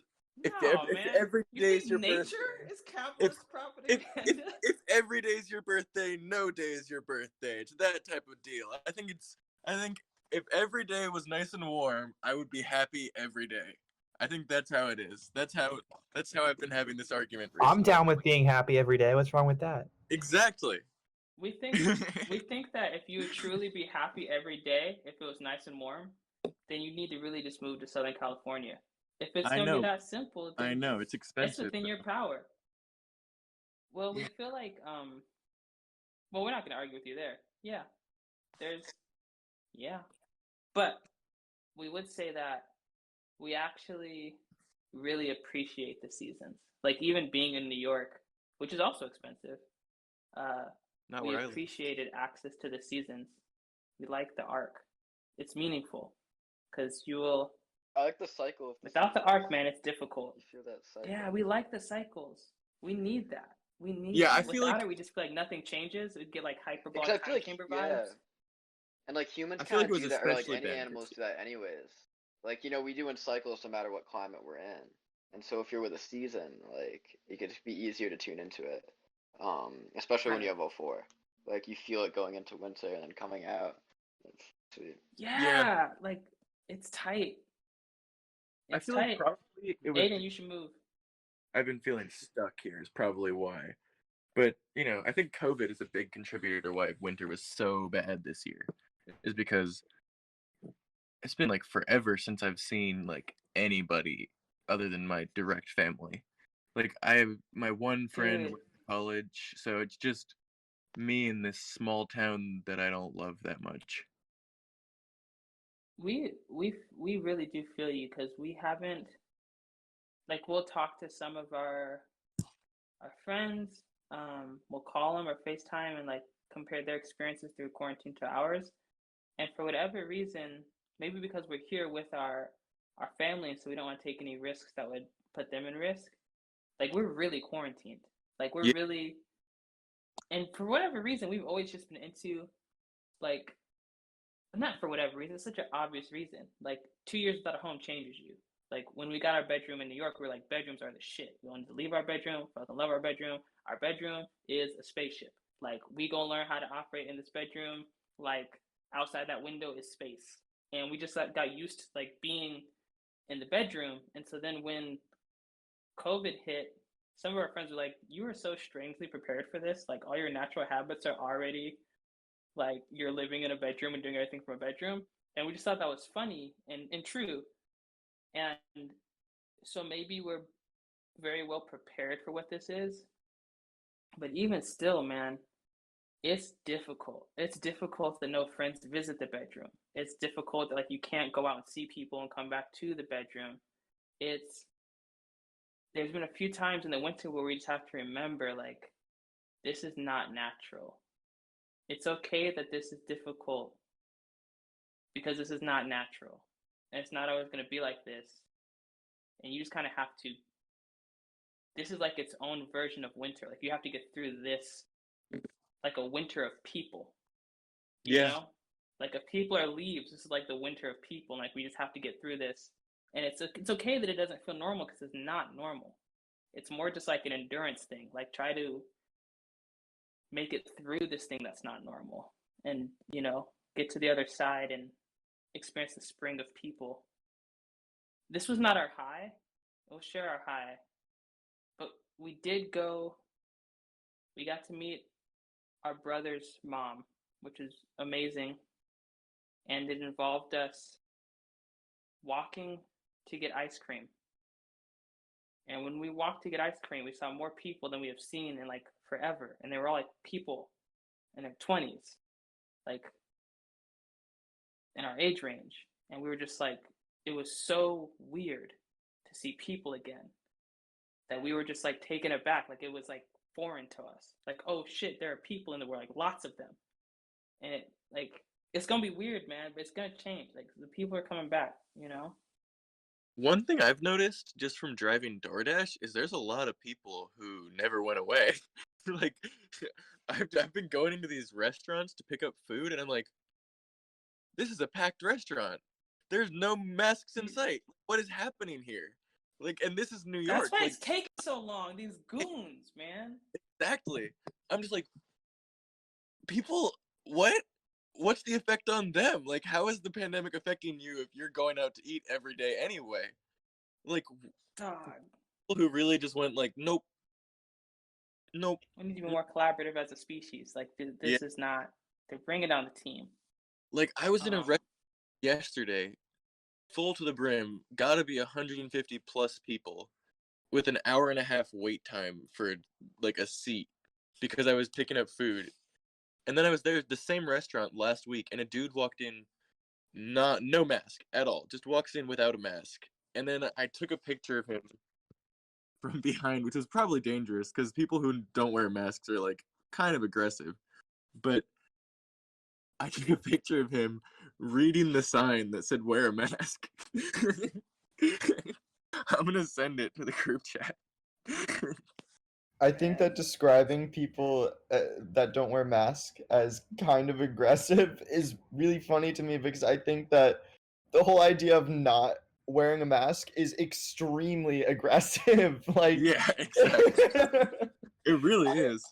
I went to one of the protests on Breonna Taylor's anniversary of the death and everything, and it was, you know, because I feel comfortable going to these protests because my bubble is already small enough. It's basically me, the only person that I see, and I'm about to get vaccinated for doing Postmates. So, you know, I thought, since, like, you know, it's for a good cause and I can sacrifice it, I would go. And it was crazy because there were like 400 or 500 people, enough that we were able to take over the freeway on the side of the Hudson River, right next to 10th Ave. And no one bothered us. There were just too many people for cars to deal with. And it was insane, like, how many people were there. And I just, like, tried to stay as upfront as possible where there were as little people, and looking back on it, and it was the most amount of people I've seen in the past, like, 10 months. It was surreal. You know what's really wild? 400 sounds so wild. I always think of this is that I'm on the Hudson River too. Like, I'm in Albany, but it's just so cool to me that, like, the same river. Like, if I threw in a bottle, it could get to you. You should build a boat and try and ride it down. That's so awesome. I love that. It's always really cool to be like, that's the same river. That water was where I lived 2 days ago. Wow. I The never original even highway, thought if of that. you have a boat. You get a boat. Build a boat. Yeah, sail down here. Sail down to New York. I believe in you. I can just swim. There was a dolphin there a couple of years. Like, last year there was a seal, so I think I could do it. Dude, over the summer, last year, there was I heard about a whale that showed up on the Hudson on the side of it. Yeah, they never get as far north as me, wild. but That's actually wild. Like, think about whale hunting in the Hudson River. That's scary. I don't think you're terrifying. It's brutal. Has everyone shared but us? I think Joe. Did Jonah share? You did? You shared first. Yeah, I shared it after you. Yeah. Right. So then everyone has. Yeah. Munib hasn't shared yet. Munib's at the bottom on mute. It's like hard for us to see what the name was because every time we press the screen, it swipes up the menu and covers his name. But yeah, sorry. Yeah, I was driving when I joined the call initially, but I'm here. I've been tuning in. So we talking about our highs and lows during our time away. Yeah. So for the whole winter, pretty much just like the summative high, the summative low. Yeah, you caught on. Yeah. Perfect. So cool. Yeah. So when this whole like pandemic started, I had just finished like a little bit background on me. I have a background in graphic design. I had just transitioned to UX UI design. So I took this boot camp for that whole transitioning process and like learning everything through a mentor that I had. But when I had come to finish that boot camp and started looking for a job, the pandemic hit. Obviously, like the job market crashed, and so I'm like, okay, you know what? Maybe give it a few months. I don't think anybody expected COVID to kind of hit how it hit when we first kind of were introduced to it. So that whole process of like looking for a job kind of became more than a couple months to, you know, a few more months after that to almost nearly a year. At that point, I was kind of feeling sort of like self-doubt creep in, and kind of instead of my purpose being looking for a job to kind of have financial stability, I was more so looking for validation at that point. Like, you know, did I kind of go into the wrong field?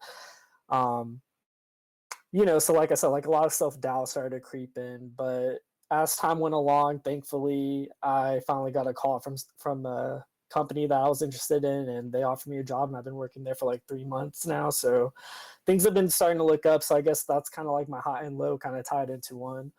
But other than that, been getting into investing a lot, looking into like trading options, especially in the crypto world. And yeah, things of that nature. So those are my highs and lows, I guess.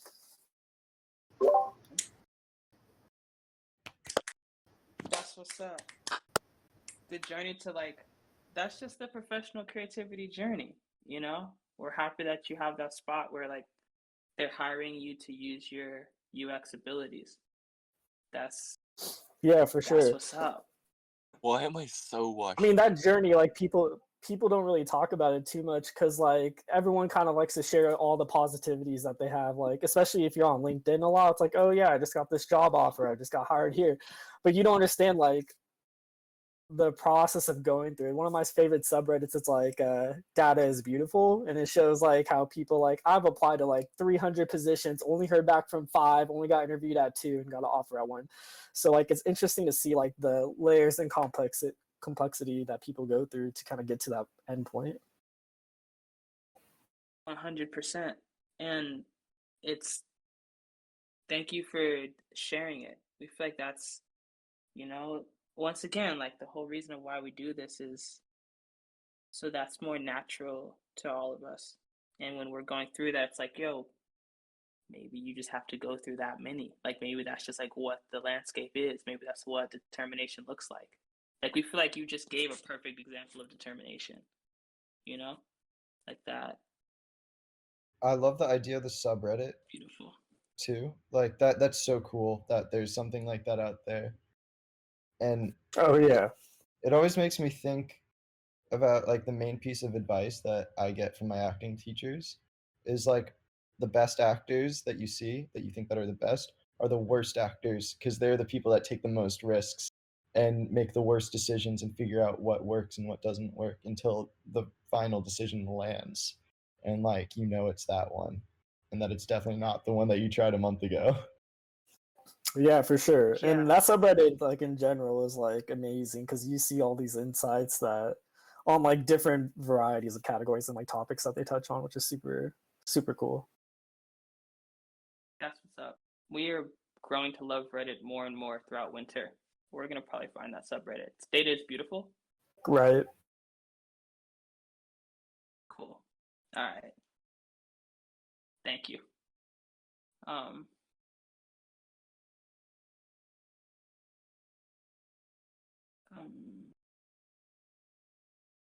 Wow. Our highs and lows for the whole winter are pretty much in a 24-hour span, which is wild. And it's part of why we love our life. That was wild. Okay. So our low.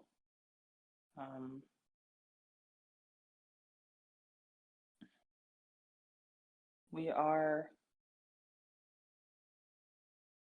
face down on the floor, on the stone floor, and it's cold. It's cold on our skin, it's cold on our forehead.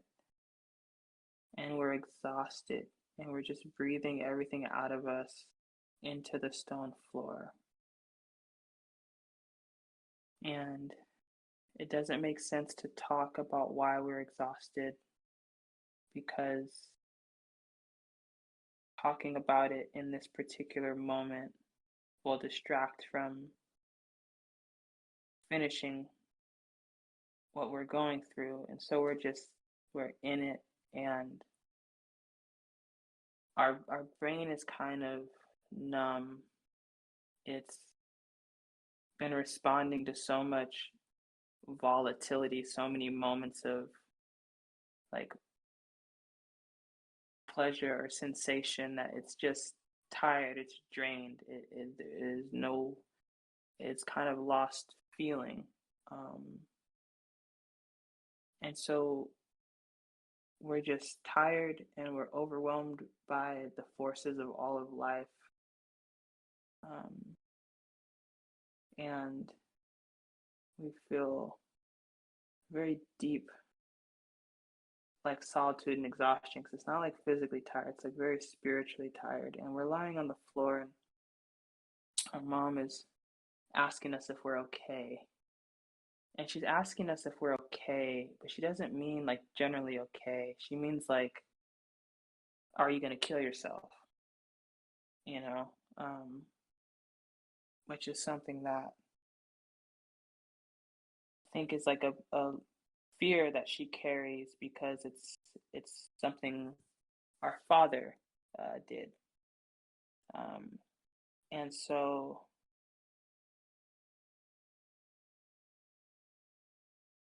he passed from an overdose of his medication.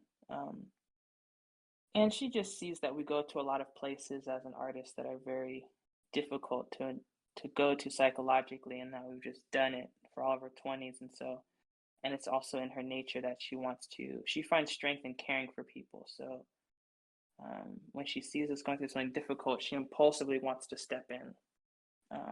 Whether or not that's useful or empowering to a person. And so we're just on the floor, we're just exhausted. And she's like, are you okay? In the context of her asking this completely out of the blue, like she sees us tired, and she goes straight from like, not like, can I get you water? Or, just like, do I need to be worried about you? And we kind of tell her like, you don't need to worry about us. But that question, if we weren't okay, you asking that couldn't make us okay, and there wouldn't be anything that you could do about it. So we don't know why you jump straight to that, but we are okay. We're not okay, but we're okay in that sense. We're not going anywhere. But we're not okay. We're just tired, and so we're just like having this tense moment with our mom, on top of having no energy to give anything, and then being so tired that we're numb, and we just have nothing left, and we're just face down on the floor. And that is the day that we finished writing the last album. So that's the experience of like finishing the fourth album. And no one's heard the third album. No one's heard the fourth album. So the cycle of external validation that a lot of art is created from culturally, for whatever reasons in our art practice that are deeply fulfilling to us, we felt like it was important to write our songs from a space where they had to resonate with our life experience and be useful to us, and that's how we knew they were done and they were good, not because someone told us. And at a certain point during quarantine, we saw this horizon line, or this possibility that if we can just stretch a little bit longer, we could actually write all of our music from the perspective of just being a kid in a bedroom who has no idea if the world's gonna like love this work in a major way. You know, if we can do all this before we even put out 02, this is probably a time that we can never have back. And if we can write everything in this time, everything we put out in the world can be from that perspective, and it'll be really rare. And it means something to us, so we want to do it. On the floor, like, nigga, this is what you asked for. Like, you can't tell no one you're working on the album because you don't want to talk about it till it's done. So you're like a crazy person. You're exhausted all the time. Like, you're super sensitive to this song, but the songs for Forces are coming so fast that it's like, you write this whole song, you feel euphoric from writing it, but it's like too much euphoric feeling at once. Then you feel really down. So then you feel down, and the next song comes in like a couple days, and it's like what normally takes many, many months is happening like so fast. It's like compressing you, and you're like compressed into the ground.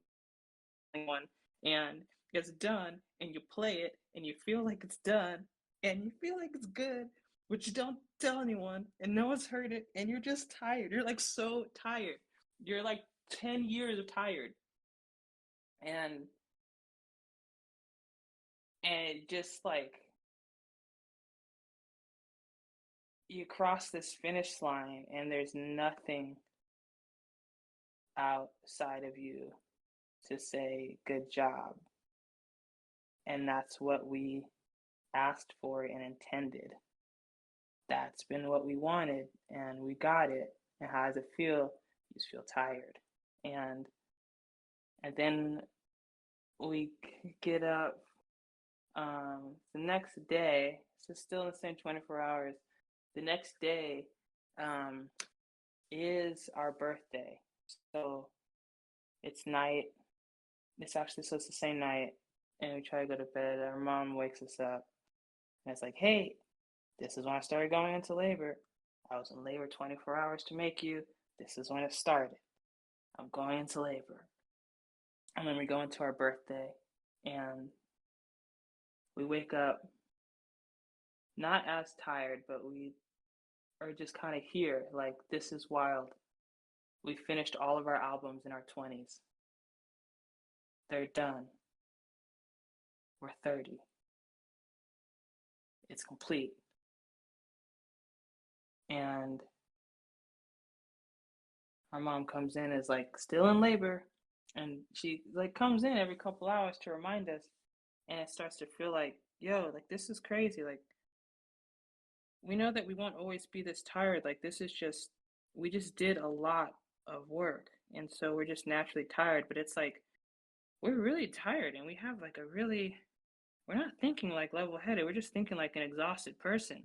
And like, it's our birthday, and this human is just, they're not even telling us happy birthday. They're not even saying we're happy you were born. They're just reminding us of how much pain they went through to make us. So you just feel like a burden. We're such a burden. Like, this person is just constantly reminding us how much they suffered to make us and like their accomplishment. And then our brother comes in, and he's come in twice. He doesn't say happy birthday either time. He wants to show us Splatoon. So he's just showing us Splatoon. And so he's like, not, it's weird. He's not, he needs our attention, but he's not here to say anything like, we appreciate you, or we're happy you're here, or happy birthday, or anything. He just needs us to pay attention to him, but not even to play Splatoon with us, just for us to watch him play Splatoon. And then in Splatoon, he's fighting this boss, and the boss, he's like, AI designed this boss. They designed it to be as difficult as possible, to be like just the edge of like what a human could actually be, and then that's the boss. And I just like keep losing to this boss, and I feel like if I keep losing, I should just stop playing. because then I lose focus and then I can't play it as well. So if I like die again, I'll stop playing. And we're looking at him, and life feels like such a constant reflection to us already. Like everything that we experience externally always feels like such a reflection of what we're feeling inside, that like the resonance, it's so natural to us now. It's just the way that we see life, you know? And so we're just looking at this and we're like, we're playing that game. Like we're playing Splatoon. Like we are playing the hardest level and it's fucking hard. And we're exhausted. We're exhausted. And life is just giving us a reflection of what we're doing so we can understand it. It's just giving us more knowledge to learn from. Another visual metaphor of like, hey, this is life. This is your karma. And we're just seeing it and learning. And it's like, we just feel like life is trolling us. Like life is trolling us. Like life is not, it's giving us exactly what we asked for. Like, no one's saying good job. No one's saying we appreciate you. Everyone's just like, just karma's just teaching us because we're here seeking knowledge. And it just like, we're so, it's so weird. Like we just feel so exhausted. This is the low. And at a certain point, we're like, you know what? Like, bro, for one, we're 30. This is how it is now. Like, all the birthdays where people like do things for you, as beautiful as those were, that's what being young is like. Now we gotta do things for people. When our mom has a birthday, you know what she does? She goes out of her way to celebrate everyone in her life. She throws like a crazy party for them and celebrates them. That's how we need to behave now. Like, it's quarantine. No one's gonna see you on your birthday. No one's got time to come down here and see you on your birthday. Like, your brother, your best friend, like he's buying a house. People got things they gotta do. You know, this is natural.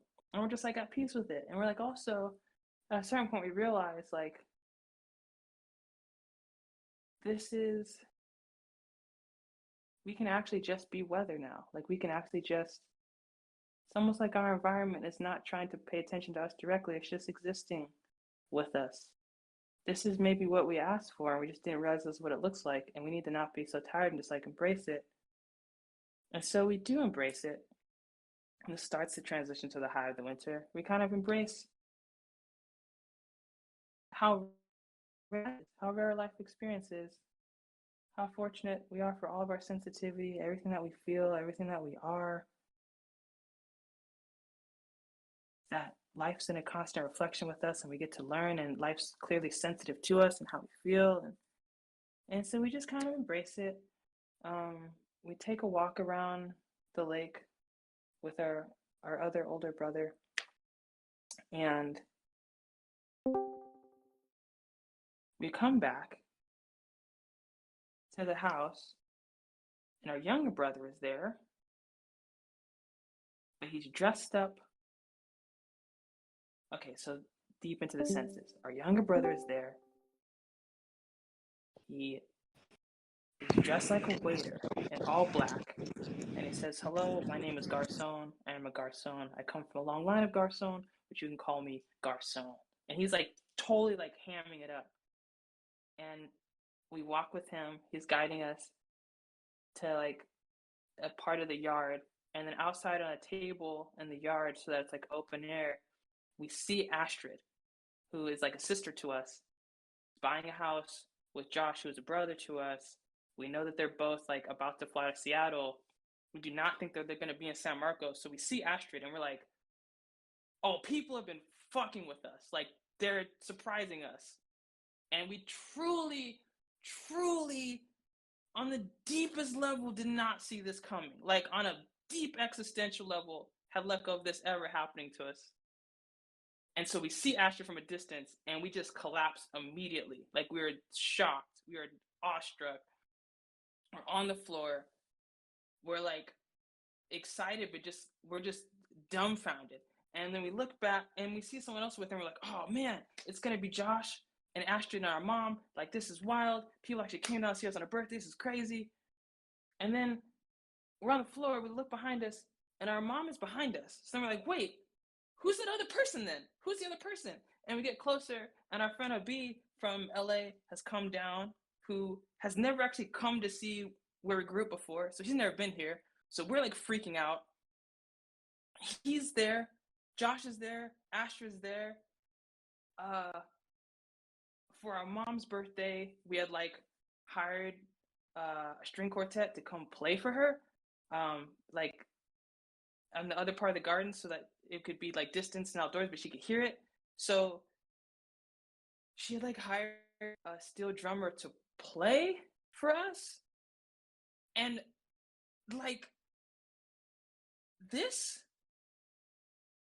is a dream. Like we're here having just finished probably the most difficult stretch of our life, having told no one we love about it, told no one it's happened yet, just kind of accepting this moment, accepting that like there doesn't need to be any validation or fanfare or anything. Like you just get to keep going with life. Like you got to make the music for you, that, and you're gonna recover, and it's good and all that. But then all of a sudden, these people we love are right here in front of us. Every time we're like, this feels surreal. Nah, this could be real. This could be real life. You hear like a steel drummer in the background, which is such a abstract touch for us that we're like, this is definitely a dream. Like that's the kind of shit that happens in a dream. Like someone would just be like there in like a laser suit, or like, you know what I mean? Like, why is there a steel drummer? And our like, this music is delightful. We don't know any steel drummers. Our mom is listening to steel drummers. Like this is like just a beautiful abstract thing. Why is this happening? Everyone that we like, these people we love, they're here. They're only gonna be here for a day. They have to leave tomorrow. We know they're flying to Seattle tomorrow to get a house. So like we know, or flying to Philly tomorrow to get a house. So we know everyone's only here for a day. So it's like you don't even have the time to catch up with people, just the time to be in the moment with them. And we're dancing with our loved ones, and we're so happy. We're so happy to be alive. We're so happy to have made it to 30. We're so happy to be listening to this beautiful music, to be eating great food. And then they play us this video, and they had all these people in our life behind our back record kind things about us, about just well wishes for us at 30, or ways that we had like impacted them in our time in New York in our 20s. And we just watched all these people, and we've never felt so loved. And to go from like that space to feeling that was such a artful 24 hours. Like if you were to try to take these feelings and craft them into a day the way you craft a pop song so that it hits like life really hit us. And we were so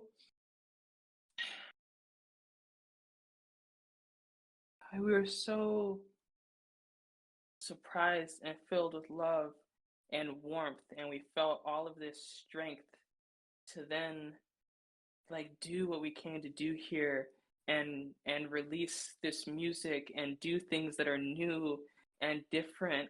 And we felt like we have been going through this journey alone for so long for whatever spiritual reason, and it just felt like people like knew to show up at that finish line and just like be in that moment with us. And it's like one of the best days of our life, let alone our winter.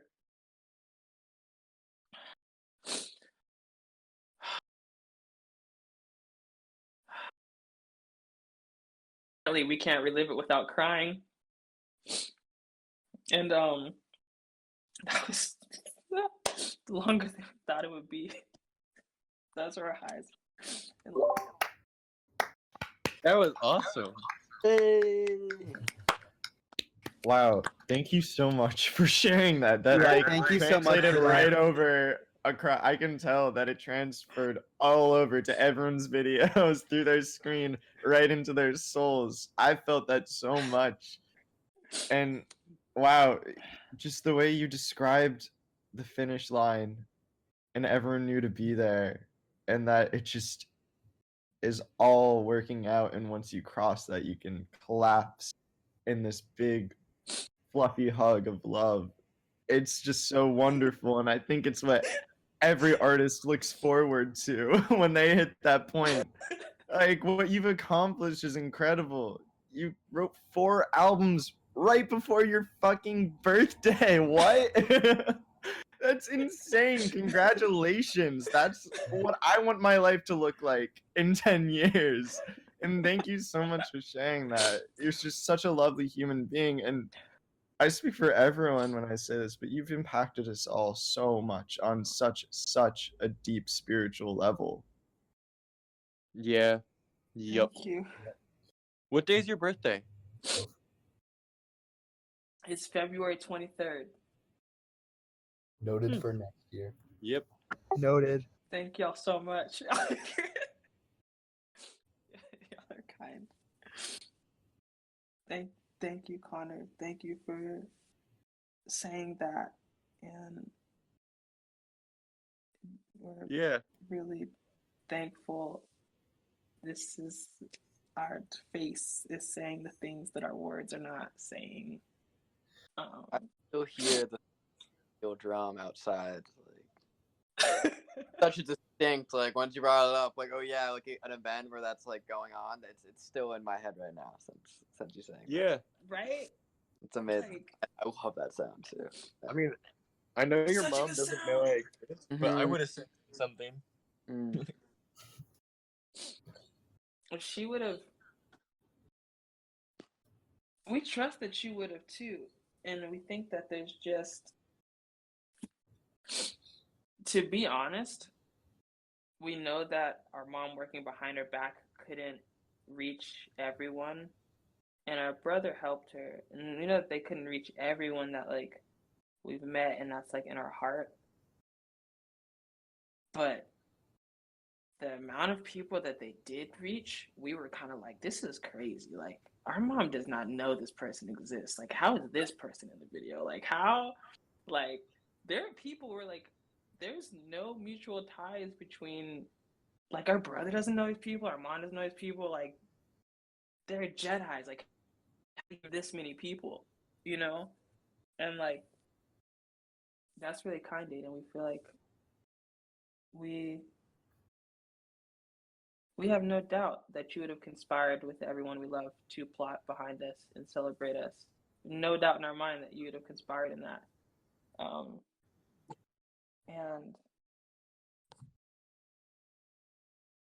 And you need to come down here so that our mom can meet you. That you should, apparently, because the weather here is like the best weather for you, and you need to meet our mom. So you really should just like come down. Also, no, plane tickets are very cheap right now. It's $300 round trip to LA. So all it costs is $300 in COVID. Yeah, I just have to figure it. Well, yeah.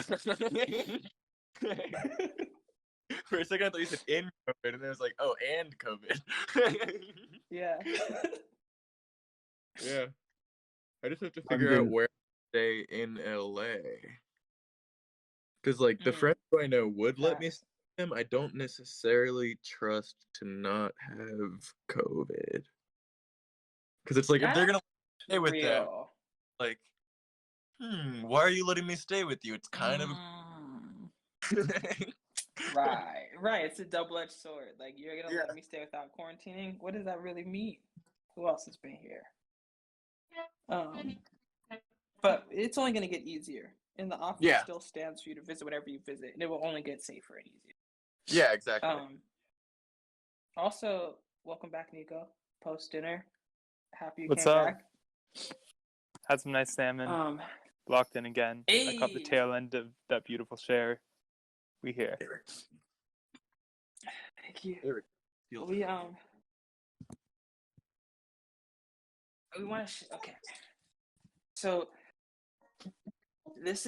we have some ideas to share, and like we said this in a text message, we admit that something about sharing ideas, releasing of things. There's always like an electricity for us in releasing things, and a nervousness that we never get for performing, but only releasing things.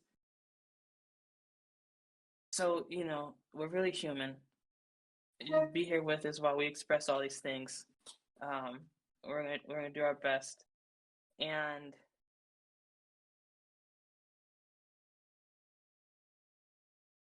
we think we have okay. We don't want to mess things up, so we're gonna read some things so we don't forget things. All of these things. Can everyone see us fine? Did we disappear? Yeah, you Yeah. just disappeared. We can hear you. Okay. All right, but we want to be. There you are. We want you to be able to see us. Okay. How do we do this? How can we? You could open Discord on your or whatever. You could, but we. Can we do like? I'm surprised it doesn't do picture in picture. We're still here. Are we frozen? Yes. Yeah, You're still here. And we're not frozen. Or we are frozen. No. We're not frozen. No, you're not frozen. You're good. Okay, we found a way. All right. Okay. So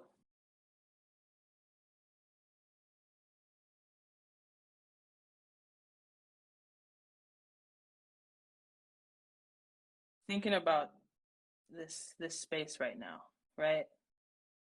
We've been reflecting about this a lot during the winter, and this is where we are.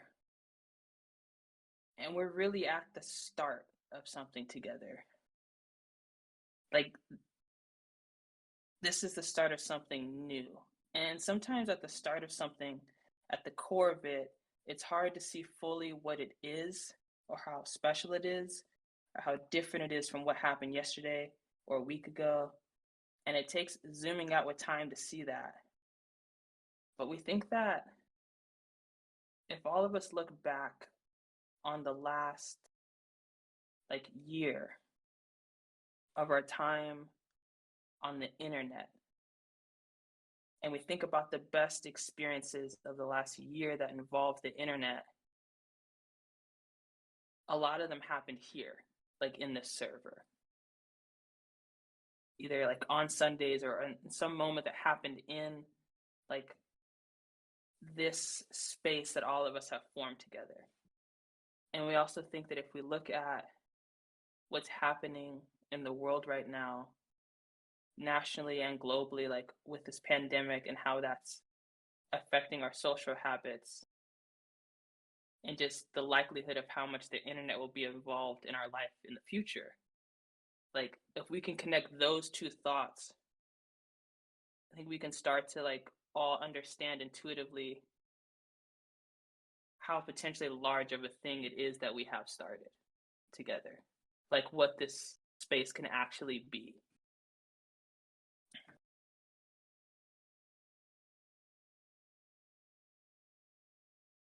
And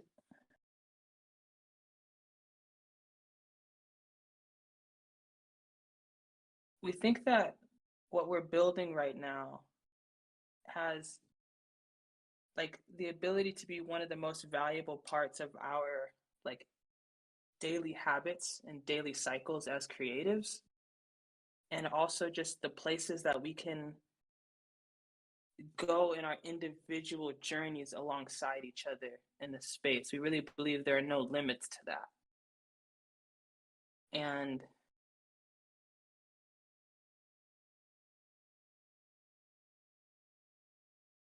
we were thinking that as we were reflecting over the winter, and we're really thankful to be able to say that and mean it, because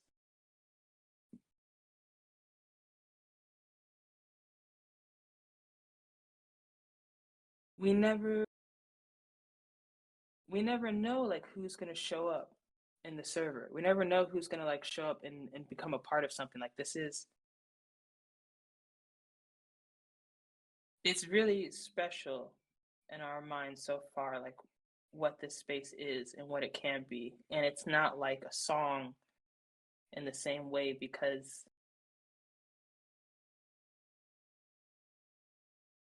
like we're all creating it, we're all co-creating it in that way. Just it's not taken for granted for us that this is possible.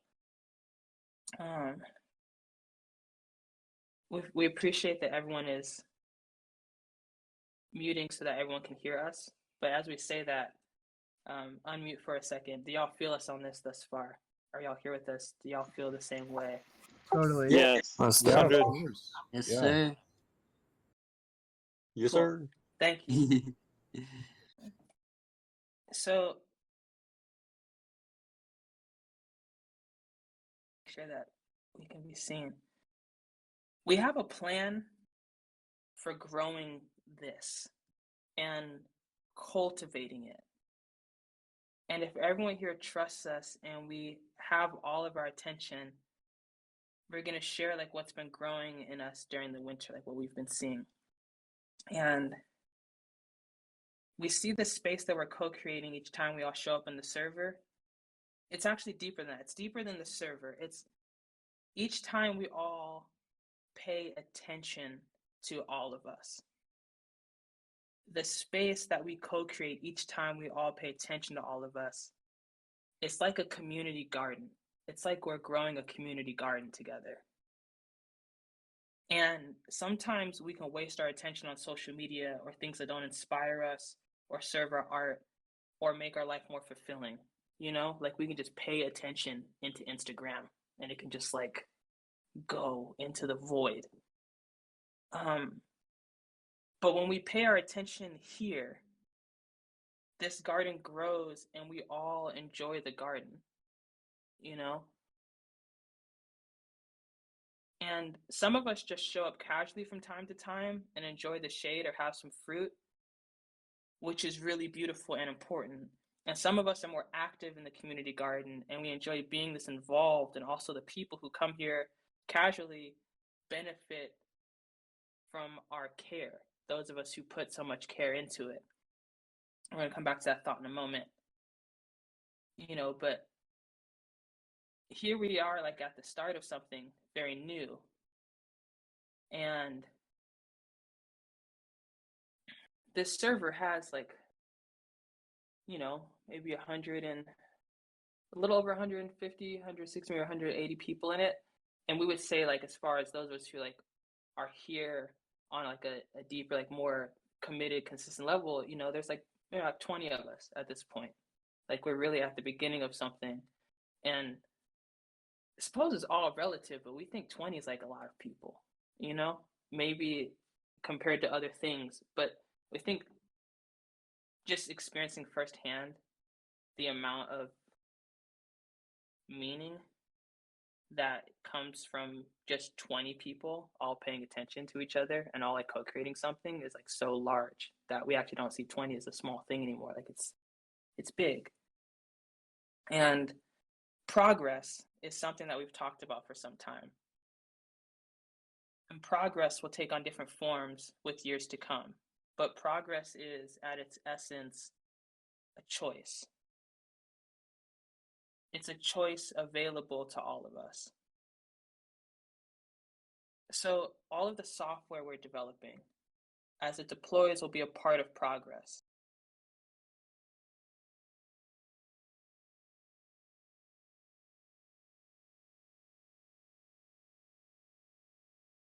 Should we go on a tangent? Okay. Are y'all with us thus far?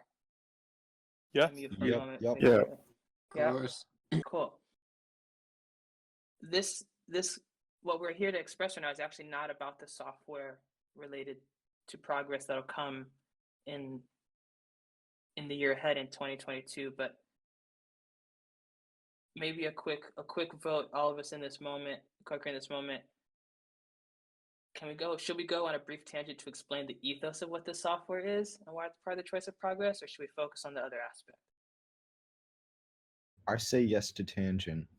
I'm down for tangent. Okay. Context. Tangent. All right. I like they said ethos too, so I'm definitely hooked. So we've chosen the tangent on the ethos. All right, so one thing that we have appreciated a lot of our life, and we would say got to appreciate again in the winter, is Zelda. We love Zelda. We love playing Zelda.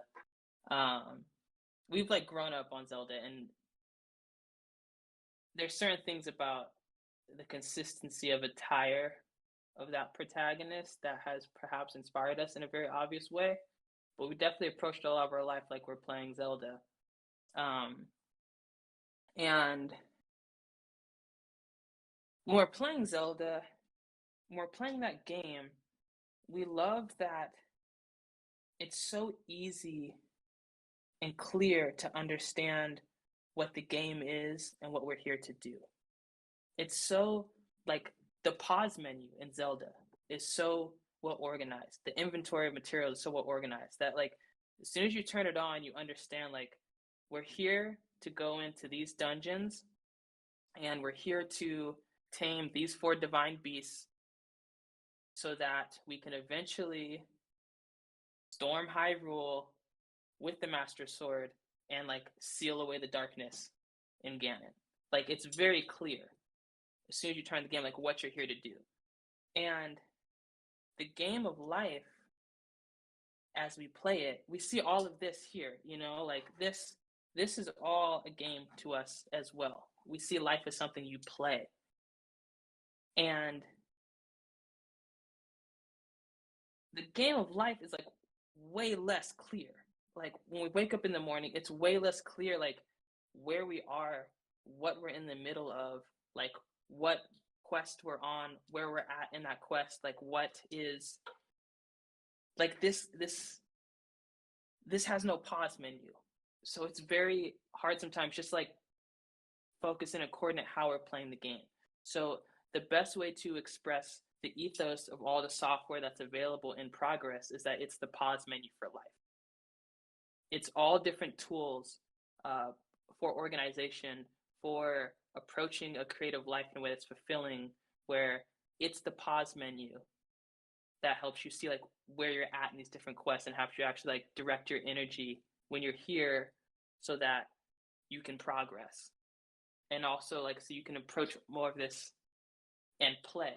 Sometimes being so deep in this game, we forget that it's a game we're not even playing anymore. So that's what the software component is. It's the pause menu. And in our mind, it's always been fitting that this started on Discord of all places, because this is a place where people originally come to talk while they're playing a game. And we see this community as like all the people that you talk to in the chat while you're playing the game of life. So these are the two aspects of Progress.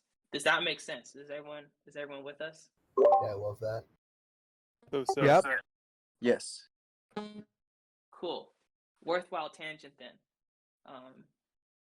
Thank y'all for embracing the tangent with us, because we weren't sure if we were going to talk about the software, but we feel like it's more clear now that we did. Hearing that, that put it in really good perspective. Perfect. So this community is also a part of Progress. Like everyone that we interact with, you know, as we are playing the game of life. And Celebrator, this stream that we're developing, that includes the determination and empathy streams. So another brief tangent, like this is something that's a part of Progress that's going to be, you know, like we started kind of experimental forays into this last year, but now we're ready to do it very consistently. And this will be a part of Progress even before the software. This is going to happen. This is going to happen by next week, honestly. So Celebrator has two aspects to it, two streams. And it's called Celebrator because when you combine these two streams and the energy of these two streams, the result is really a celebration of life, a celebration of experiencing life. And one half of it is the empathy stream. And all of us here on Sundays, we experience probably in the most like palpable form, like what that power of empathy is.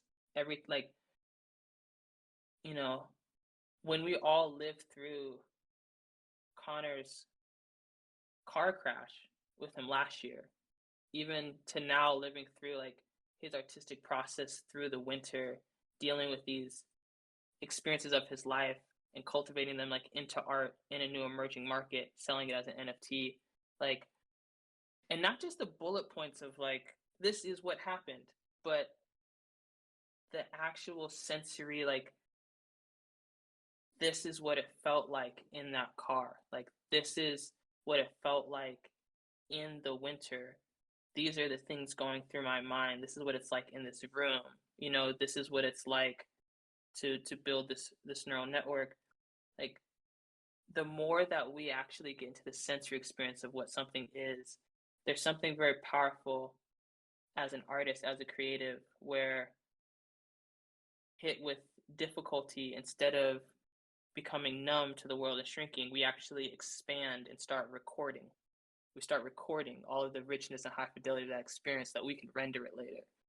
And doing that with our life, but not just our life, but with all of us, you know, and having that widened perspective, that access to empathy is really powerful as an artist, as a creative.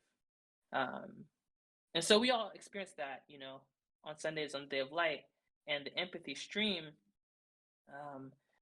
we now have a strong enough way to capture that sound in a way that's not like cumbersome or technically like in the way. So we'll take aspects from the empathy like moments, that sound, and we're scoring them. We're scoring them in music that like matches the emotional arc of the experiences, like scoring the senses of the experiences. And so that's going to exist and compile in a stream of audio that at any point in time, you know, like you just have a long day, just finished a shoot, you know, and you come in or you're like driving back and you're tired or what have you, you can like play this empathy stream. You can have it in the background while you're working on something. You can play it at any time and just maintain that sensitivity of feeling instead of dulling. You can like sharpen that sense as an artist, as a human. And also it's just like a way to appreciate how beautiful life is, how much, you know, when we don't just take the small view of the negative experiences, when we see them for all their color, and we see like how so many of those parts tie into the positive experiences, we just start to see this aura that is life. And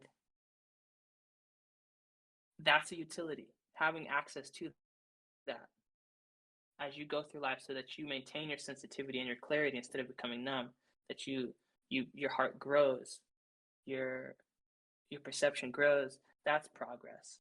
That's part of the choice of progress. The determination stream, which is something we're going to start, you know, when you like when you going through the process of getting a job as a UX designer and just being like, I applied for something else, I didn't quite get it yet, like I'm in this desert phase, but I'm about to apply for this other thing, like I'm going to keep going. The way that the determination stream works, it's not as, there's not a specific day like the Day of Light. It's at any point in time where you're in the middle of that thing, you know, if no one else is around you, if it's just like, I'm just here in my room, about to sit in this application again, or like, you know what, fucking rained on my shoot, about to go do another shoot, or you know what, nothing went wrong with my shoot, I just did a shoot and it was fucking dope. Like I just did another, like I just pushed the art forward. At any moment in that arc of determination, even like when you finish something and you're like exalted and like triumphant, you're like, yo, we just completed this thing, like you just shared just a little voice text, just like a 10-second, like this thing just happened. And we're gonna have a collective place where you can send all of those, and we're gonna score those as well. That music's not gonna be as ambient, there's gonna be more drums behind it. That's gonna be a stream that if you ever want like that energy of like, you know what, it's time to do some shit with everything that we feel, you know, it's time to take all of that and convert it into some forward motion, and you want to just put on the stream of like pure determination, that's available to you. That's also progress. And so we're going to be scoring both of those. We're just going to be outputting a lot more music. We're going to be scoring the stuff every week. And really, when you think about it and you combine both of those things, like if you can have that spirit of determination and that forward action and that spirit of like unfiltered perception and like really taking in life for all of its ups and downs, like that's celebrating life. That's celebrator. So both of those in a stream, that's celebrator. So that's part of progress. Does that make sense? Is everyone here with us with that? Y'all. Totally. Yeah, definitely. For real. Yeah, that sounds super cool. Right? And it's cool. I keep my phone's sitting on my synth, and I keep hitting keys as I'm unmuting by accident. So that's why every once in a while you'll hear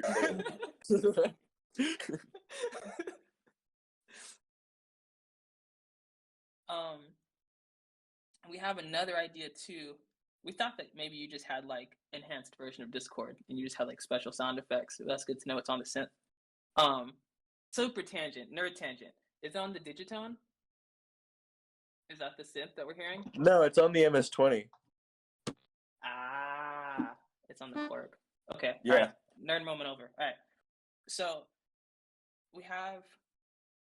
So and then there's this other idea that and we talked about kind of right before we all went into winter.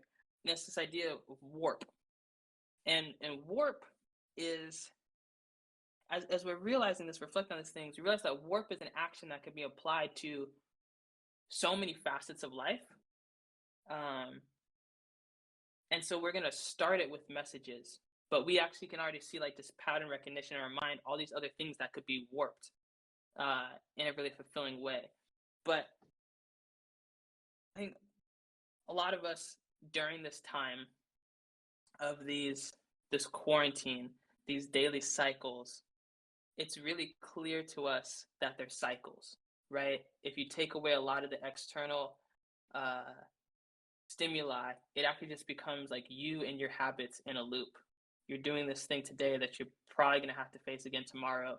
And like how you respond to it is like your habits are really going to affect you during this time, you know?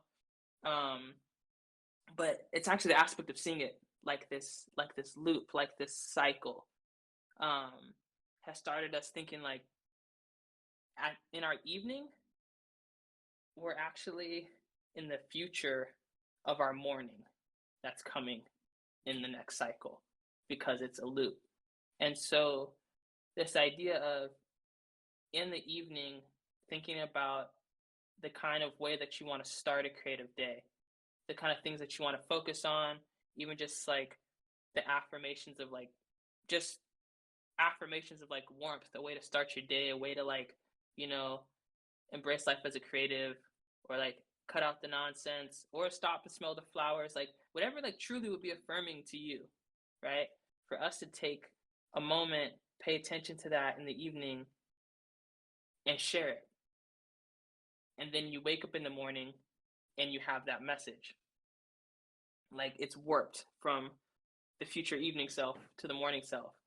But I think the power of doing it here is that, again, we'll send all of those to a central place, and then we're going to like mix them across all of us. So if you take the time to do this, you'll receive a message from another protagonist playing the game of life, basically doing the same action. So it's like your self-care magnified by the like magnitude of all of us. So that's progress. Access to that is progress, you know? And so all of these things, they exist as what we can do now, what progress means now. But we feel like the more that we share all of them, it becomes clear that like progress itself really is a choice.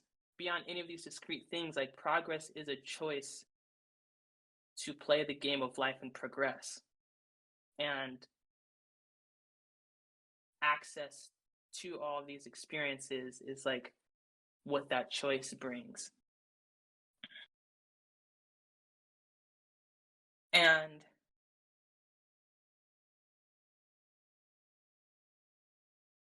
we know that we use we a lot, and sometimes it's like, what we do you mean?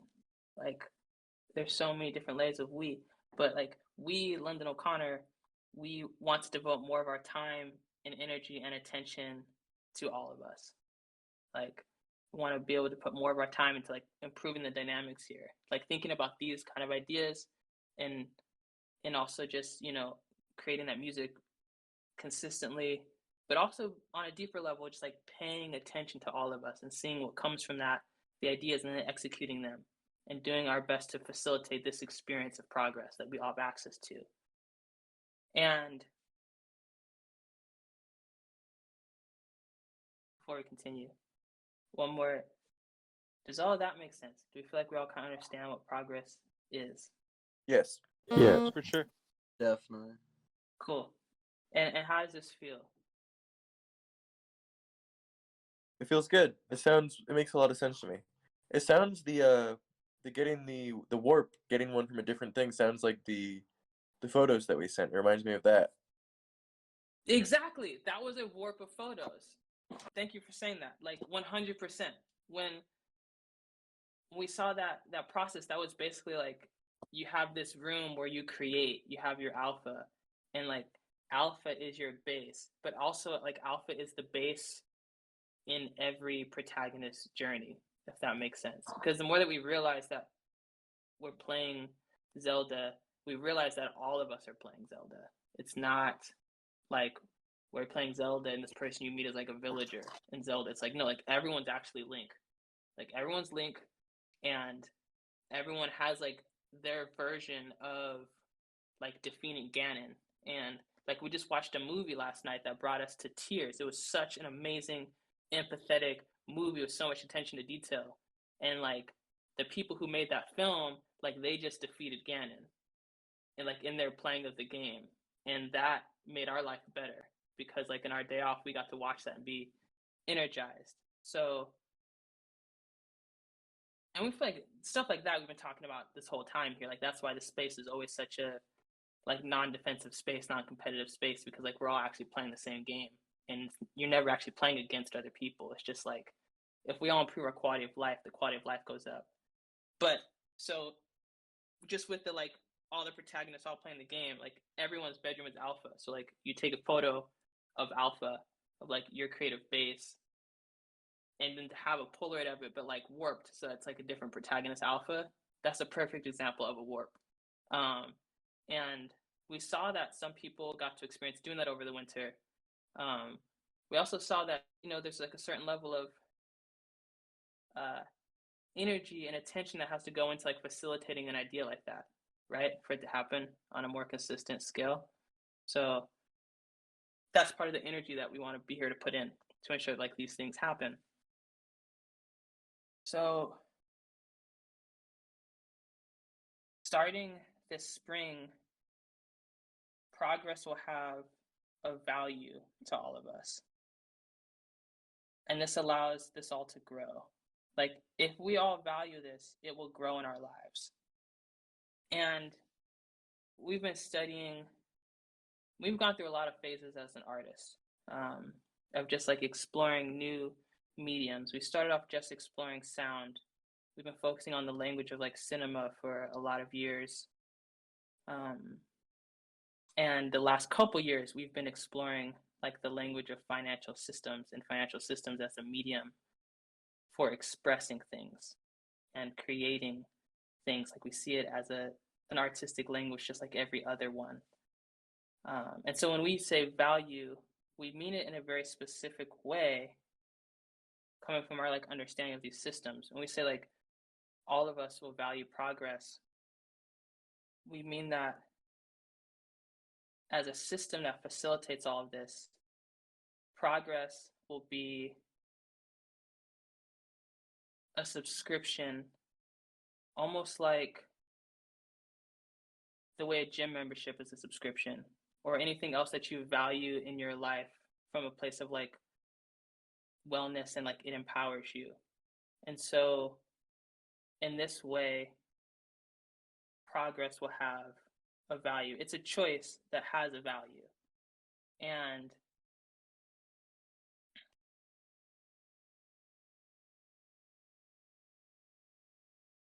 if we all, on a very simple level, like if we all value this, it will grow. And there's like a little over 160 people in the Discord server right now, and like we said before, there's probably like 20 or so of us who are actively consistently here to make this place what it is for the 100 that come by when they come by. And to us, these 20 people right now, like those of us who are here and who like actively care for whatever we get out of it as just like being members of this community garden, like in our mind of seeing this in the lens of a financial system, like those people are the heartbeat of this community experience. And so like they're co-creators of the utility of progress. Even though, no one's making any software, even though no one else is like scoring the music, just by sending in a voice text, just by showing up in day of like consistently, like we see all as co-creators in this experience.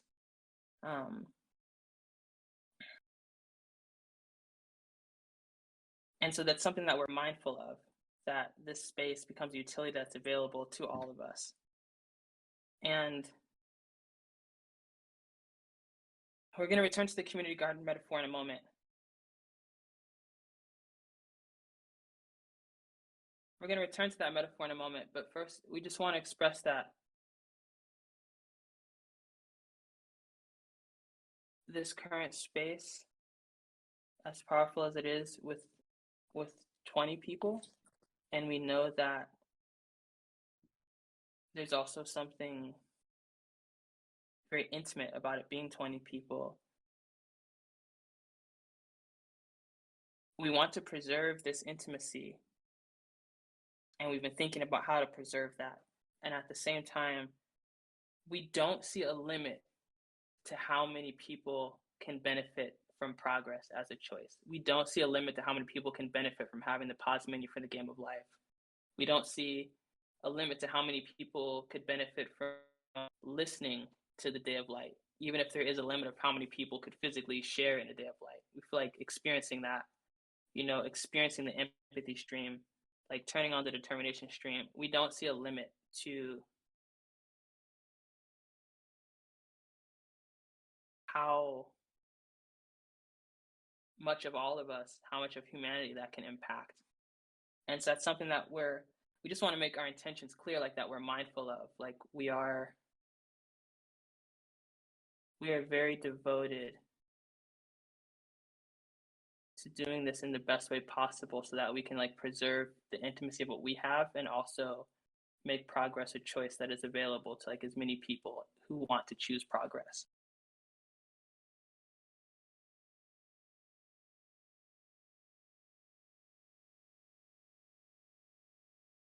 I want to pause for a second. There's like another thought that's like a large thought, and so we want to just like, we don't want to speed through things, we want to breathe.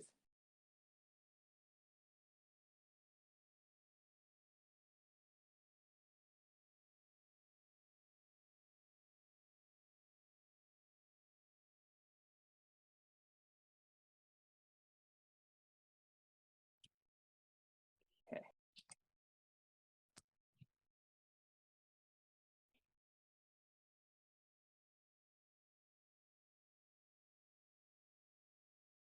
When we look at our experiences in the last year, on a very candid level, on an honest level, when we look at our experiences in the last year, and we think about like what has value in our life,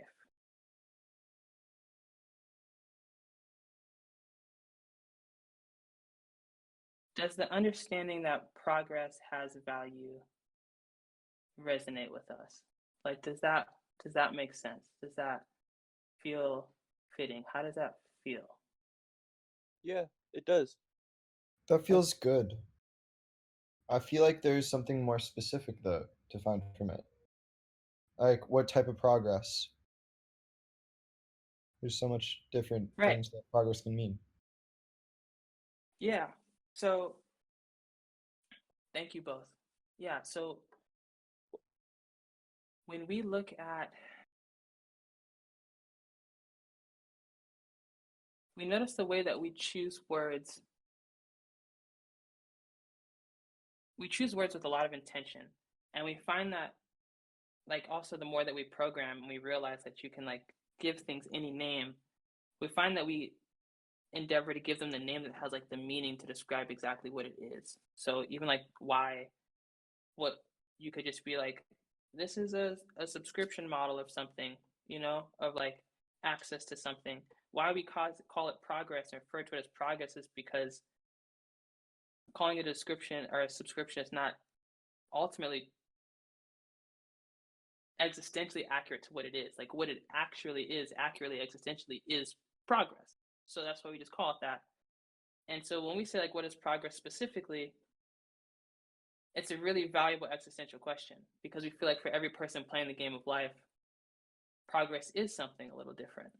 You know, for some people, progress is going to be improving at music. For some people, it's going to be improving at painting. For some people, it's going to be getting to a point where we enjoy our day creatively because the way that like we're eating, or just like the way that we're approaching things in our mind, like life is just a lot more fulfilling to us now than it was a year ago. Like for a lot of us, that's going to be progress. And we would say for us, for someone who's been a full-time creative for so long, that's actually one of the biggest things for us, is like, for us, creating in a way that is enjoyable, so that we don't feel like we're breaking down our body or breaking down our mind just to get to the fruit, you know, like that we're not killing the tree for the fruit, matters to us. Like that's progress, that we're enjoying life. 1 second. We have to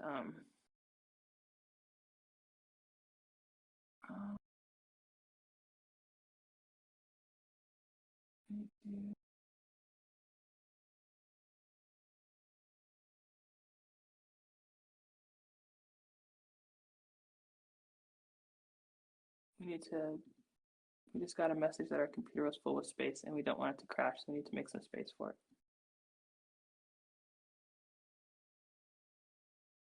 Okay. Space made. Sorry, y'all. Random pause. Aiden, I love your camera view so much right now. Y'all are in my gutter. Like, I was that's trying beautiful. to figure out where it You're the was. best. Giggity. I was thinking about trying to recreate some type of thing, but I don't want to risk it with my phone.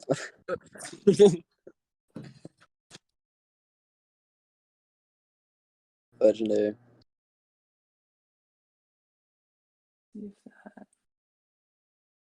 Bum, bum, bum.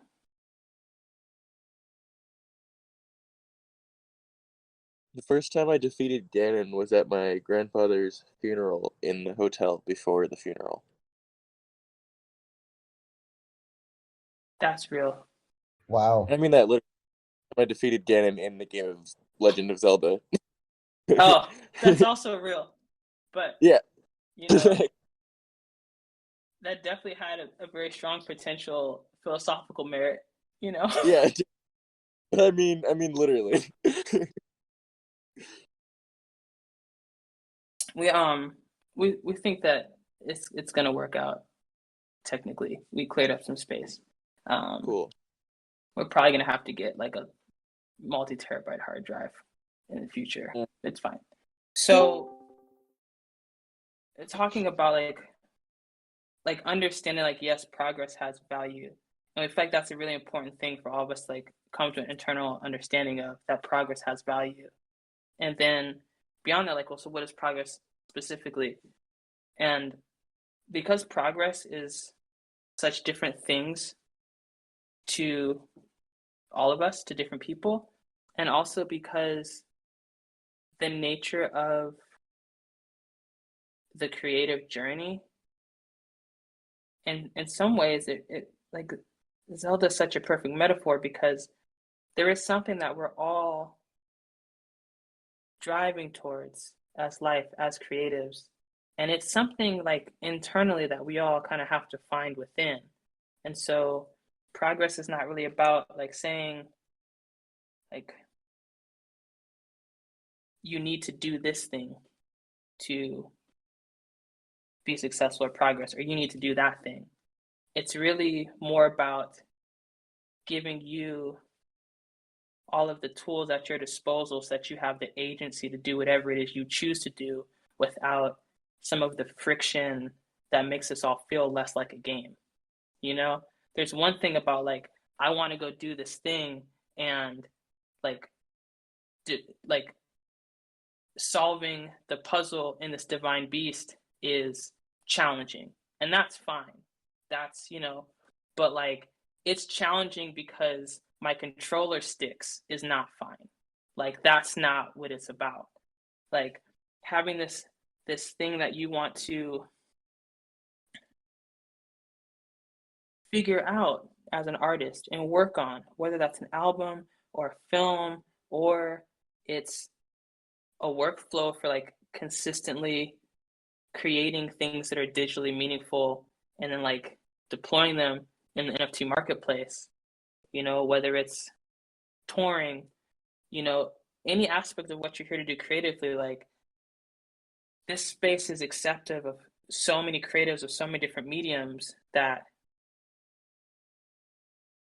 specifically progress as a subscription, what Alpha with Love, like to, we're not here to say what those things should be or need to be. We're here to provide the space where if you want to wake up and have that be the first thing you think about, being in this space makes that more natural than waking up and being inundated with like all the advertising in your Instagram feed and being like disoriented and being like, what am I here to do? Having a space where you can come with excitement about like the new success in that effort, or come with transparency about the new hardships in that effort, and be met with like camaraderie and understanding and like empathy, instead of like a defensiveness that makes you like feel weird about talking about these things, like, oh, can I like even be an artist around my friends? Like for us, like that shit is like the controller sticking. Like that stuff really has nothing to do with the artistic journey. So the space that we're here to create in the different forms that it takes, it's to give us access to a feeling where those things don't have to exist, and we can actually just focus on what it means to progress as an artist. So that's the spirit behind very tangible and concrete things that are included in progress. Like right now, this year, those tangible and concrete things are Warp, Celebrator, the Day of Light, the experiences on the chat moving forward, where we're going to start putting in, like, in addition to those things, which are very tangible and important things, there's going to be more information that we share on the chat. Just like things that we're going to put in effort to be more like concrete about, things that we've learned about like the way we eat that's useful to us. Even just like taking the time to be like, can you put all that out like really clearly and linearly so that other people can understand that? Like things like that. These are the tangible things that make up the mass effect or the feeling of progress. And that's what progress is in 2021. That's what it is this year. In 2022, as the software drops, it's also that pause menu. It's all of this and that software. So like what progress gets to be will just grow and expand with time. But the reason that we thought about it and we thought, well, do we just have that conversation in a year? And we thought the reason that we have this conversation now is because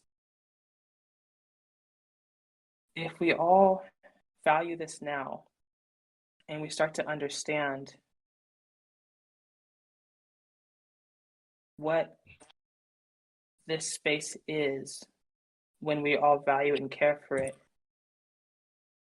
what it will be in a year will be stronger.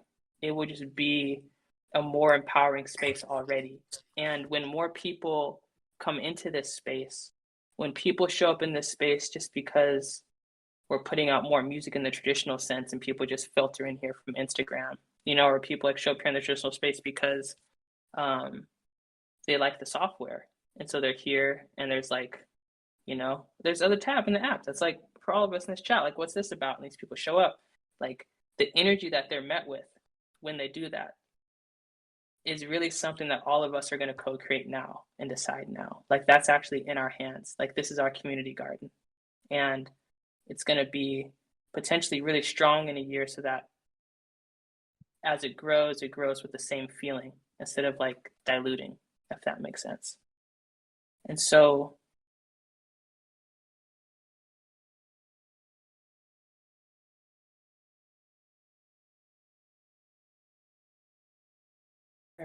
tangent.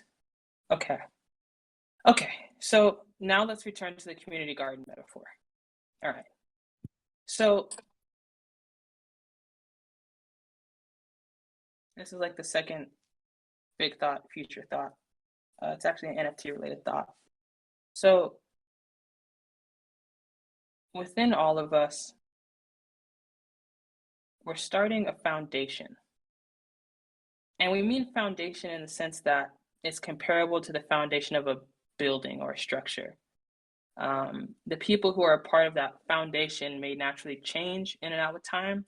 It doesn't always need to be the people who were here first. It's the people whose actions in a large way support the actions of the people who are here more passively. So, like, those of us who are in the day of light consistently and like who do that, just that extra moment of transparency or care to like really share what was the lowest moment that week, or really share like what was the highest moment and like give that detail. And then someone comes for the first time and they don't know what the day of light is and they're hit with that and it's like the most honest thing they've heard all week, and it changes how they feel about the space that they're in. Like that kind of care is what makes all of this as powerful as it is for even the people who come by every so often. And the people who come by every so often, like their presence makes it something special too. The whole body matters, but we would say like that foundation is like this heartbeat, and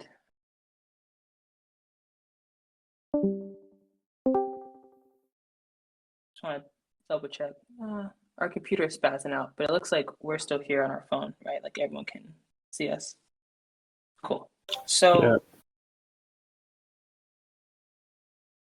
this is an aspect of it that we've been thinking about a lot. And this is really about something that's going to mean a lot in the future, but we feel like it's important to talk about it now. Right now, the server is small. Okay, right now, the garden is small. And part of this experience that we're having right now is as special as it is because of the value and benefit of this size, actually. So we were reading this book, Sapiens, our friend Astrid shared with us. And a concept in Sapiens that was really like hit us and was useful to us, they were talking about in different species, there's this number of about 150 people. And groups of 150 people or smaller are able to operate without hierarchy just through empathy. Just at 150 people, you can actually know the people. Like you can have an emotional connection with them. You can know them. You can like store these faces like in your mind. You can really feel like you're living with these people, and you can coordinate just based on that alone. Once it gets larger than that, that ability to operate just on empathy alone without hierarchy, it breaks down. And so that's why it's like harder for things like even like platoons can't be larger than 150 people. In different species, you'll notice that like community forms in this way. Once it's larger than 150 people, it actually like fractures. And okay, and it's a small tangent. In the book, the reason that we can have societies like now that are larger than 150 people is that for the most part in our lives and our activities, we don't actually know more than 150 people, but we all have this book describes it. We have like these collective myths that allow larger societies to form. And when they talk about a myth, they're saying that a myth can be anything that is true because the people there agree upon and accept it as truth. And so we don't say that to say that the thing is not true, but like an example of a myth could be the myth of democracy and human rights. Like human rights exist because we all collectively agree and understand that they exist.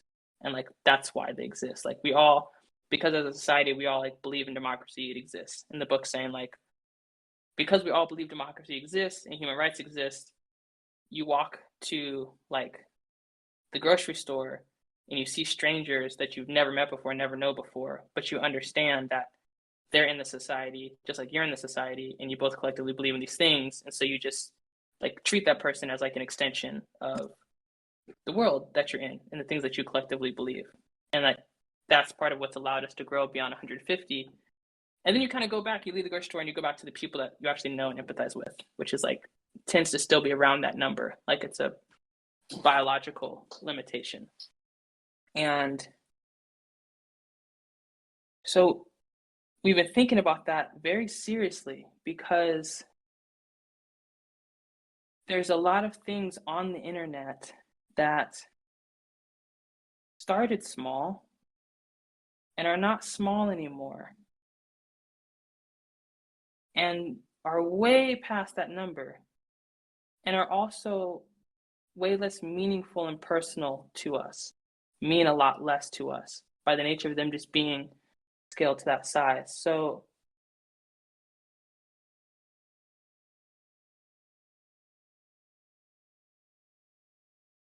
right now, we would say as far as the people that are really here that, you know, when you show up in the server, like we know you, you know, like you are in our life. Like we know it, you've been going through, we remember things from like the previous times you were in the Day of Light. Like we know what's going on in your world. People that like we could collaborate with, people that, I mean, even like Alicia, like we're working on the album together now. Like you're like in our life, in our world. Like we realize biologically this has a limit of around 150 people. So right now it's like 20 or so people and everyone's here. We're all hanging out. It doesn't really have a noticeable difference right now, but there's going to be a point where the amount of people who could be active here will be larger than 150. It will happen. And that's what the foundation is about. So in our life's work, in our personal effort, we're going to focus on this dynamic that we're all experiencing already. We're going to be focusing our energy on facilitating and continuing this to the scale of 150 people. And the way that we see the Day of Light moving forward in the future beyond that is like, it'll function more like the way Clubhouse functions. It'll be a Day of Light where 150 people in this foundation who, in that time of their life, for whatever reason, feel like it's fulfilling for them to care more actively in that community garden. I feel like it makes more sense to be engaged to that level. It means something to them. Those people, for that time, are thus in the foundation.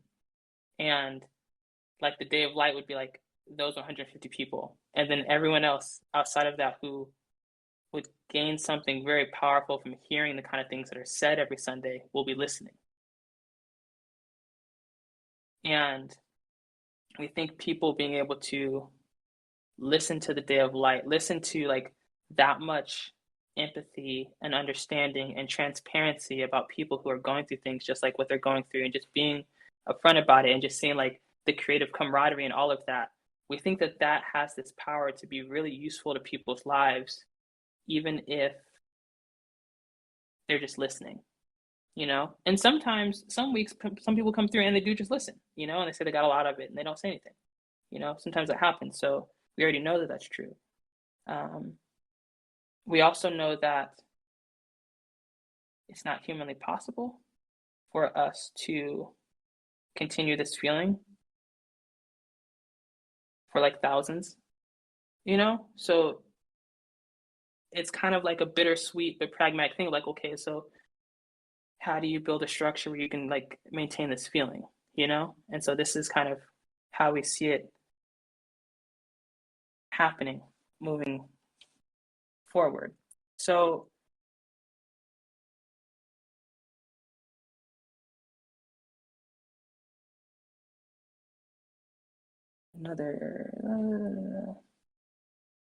okay, so we feel like the people in this, like this heartbeat, you know, simply by showing up to the Day of Light often, by sending in voice memos and things of that nature, when we send up a beacon for them, like people who really pay attention here, you know, we know all of us who do that now, who fit the description now, do it because we truly get something out of being here. But a lot of what we've reflected on during the winter is thinking into the future and thinking about financial systems and seeing finance as a language, just like music, just like cinema, and creating expressions, financial expressions that express our values, you know, but in that medium. So you can put sound and color together in a film to express love, but you could also use a financial system and numbers to express love. And this is like a brief tangent about our minds. We've just been going through like these systems more, like, because this is a really future thought, but we rarely think about how finance is a language and how we are all expressing something through that language at all times, and how a lot of the difficulty in this world is currently the result of us expressing fear or defensiveness or things of very little value to us in other languages, like things that we wouldn't say in our art. We're expressing them in our financial systems as societies and nations, like all the time. Like if all of our films were expressing fear and defensiveness, we wouldn't love film. And the same for music. But we think the benefit of the language of finance is that as an artist, when you express something, when you synthesize an understanding and you can express it in that medium, in a financial system, it gets to exist in the physical world. We feel like NFTs are such a clear example of that. Like what an amazing artistic thought that, because it has, like, it's a thought expressed in a very clear financial system. Like these things are already changing the digital art world and letting more things exist, letting more careers exist, you know? So with that in mind, as an artist, we've applied our mind to financial systems for the last couple of years, just believing in their potential beauty. So the beauty of this community garden, and this is how we express this, we are making an NFT for the foundation of all of us. And there will only be 150 of them. And that means the foundation will have a max of 150 people. Part of our goal of growth in this year is to reach those 150 people, to learn like who they are, who like really wants to be in this heartbeat, in this foundation, so to speak.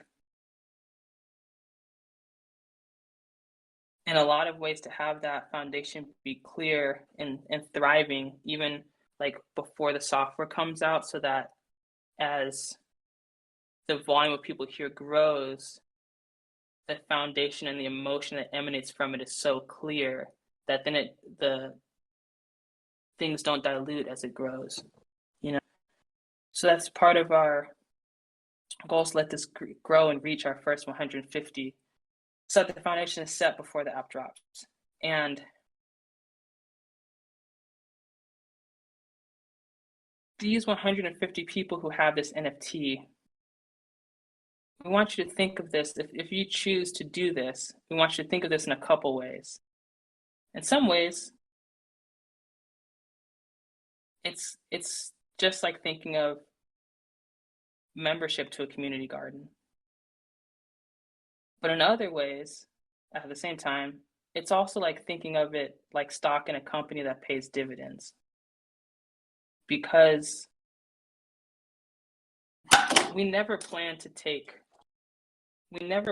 make Alpha with Love LLC a public company. It's going to be private, just like Patagonia, which we love that company and really is inspired us that it remain private.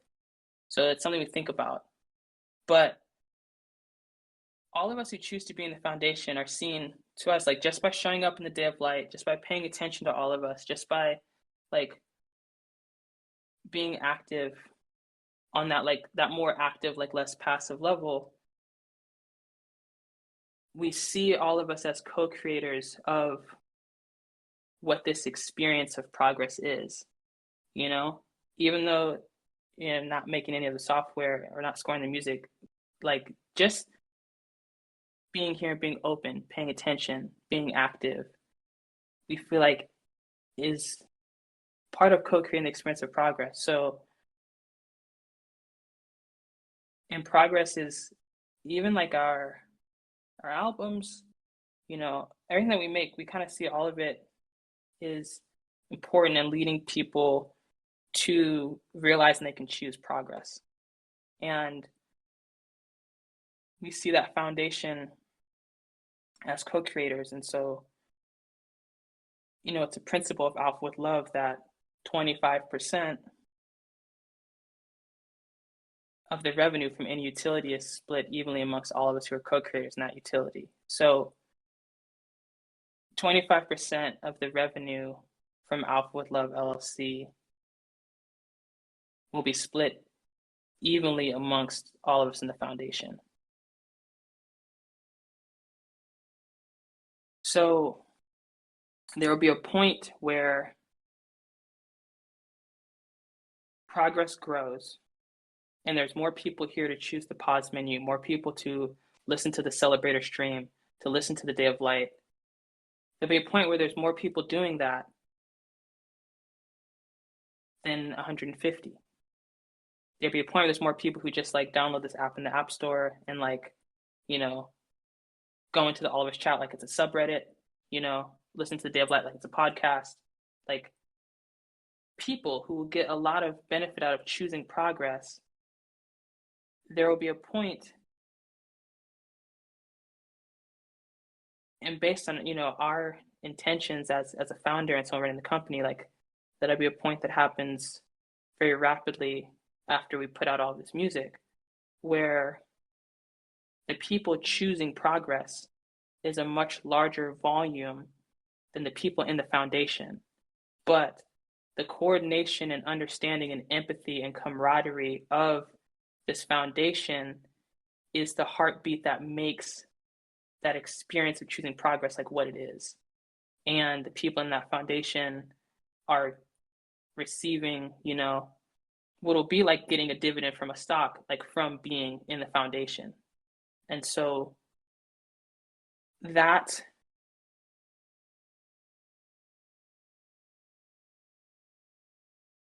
foundation will naturally shift with time. We think that we all have seasons in our life where it's like we're here and we're able to care and devote attention a certain way. And then, you know, there will become a time where maybe just something changed in our life and we can't be around, you know, a Sunday a month, or we move into a different phase, you know, people maybe start families, you know, who knows, like people have to go away and like do something on a sabbatical for a year. Like there's all these things for whatever reason, or maybe just this becomes something that is really meaningful and formative for a part of your life. And then you have a new chapter in your life and you want to go do other things. It's really important for us in designing systems that we make things that are inclusive, but that are not possessive. So people are here as long as they want to be here and care. People are in the foundation as long as they want to pay that attention and that time. And structuring it in this way, if you have this group and then you have the larger, you know, waves of all of us, when someone in that foundation is ready to move on, they just sell their NFT to someone in the wider All of Us community who wants to be more involved. And we think this is part of the beauty of NFTs is like, you sell this when you leave, and you'll very likely be able to sell it for more than you paid for it. So instead of building something that like any community dynamic, instead of building something that's at all like restrictive, it's actually celebrative in a way. Like we feel like this care and this time that we put in, it has a deep impact. And when people are ready to go on and do something else, we appreciate them and we celebrate them, and they actually like make some money from selling the NFT, and then they go off and do these other things, you know? And they can still like they can still choose progress if they want to just have a less active role, just like listen to the stream instead of being a part of it, you know? But I feel like in this way, like we've really tried to zoom out, and see it as a financial system and see it as a way where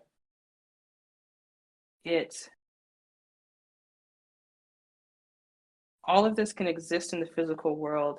We can all have access to the choice of progress. We can experience these things, this feeling of intimacy. It can be maintained. It's something that we can devote our human energy to in a real way, maintain this level of care, and that the fruit of this care can be experienced by all of us. And also, people can come and go out of this freely.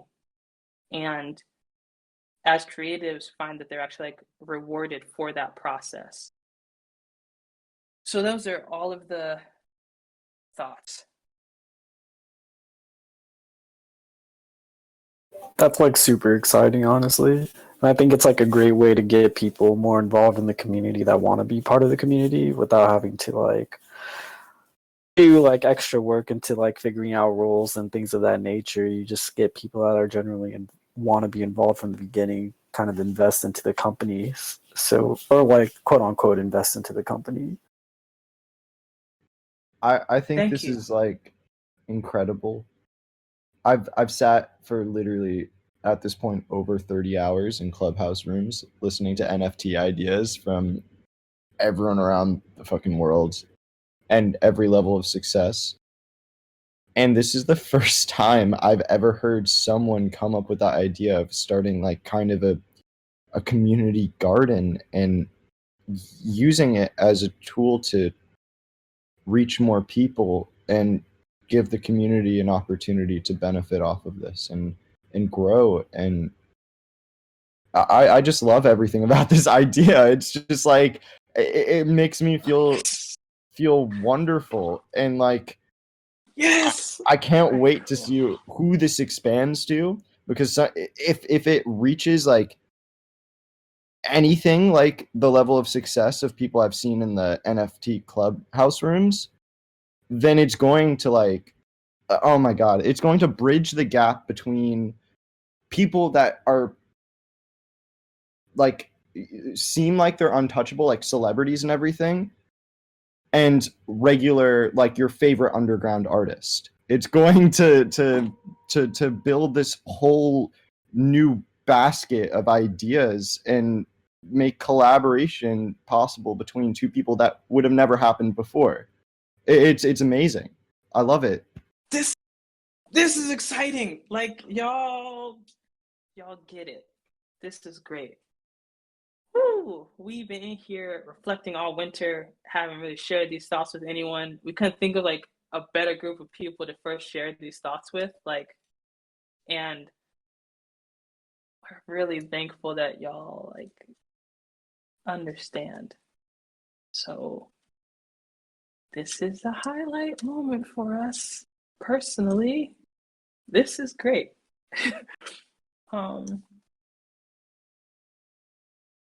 I have a question about this. Great. Yes. So, like when you said that the NFTs are probably gonna increase in value, and then thinking of the way that certain economic structures are built right now. Mm-hmm. And thinking of the fact that, as you were saying, the people who will own the NFTs first might not be the people, or who are going to be the people are going to be the core people in on the day of light, or in the server. It's just like it could be just a little part of their life, and then they might be selling it. So the person who's going to come in after them, right? Is it going to be just someone who can afford to get the increased value of the NFT, or is it going to be, like I was thinking the exact. What's that? I was thinking the exact same thing. I was thinking this is if it's structured exactly like that, it's going to shift over time to only rich people being in the 150, because it'll be more and more expensive to buy in. Yeah, like, I think definitely. there is a way. These are super valuable questions, and we have thought about this. So, yeah. Cool. So a couple aspects that are tangentially related to this question. This is the best time to express them.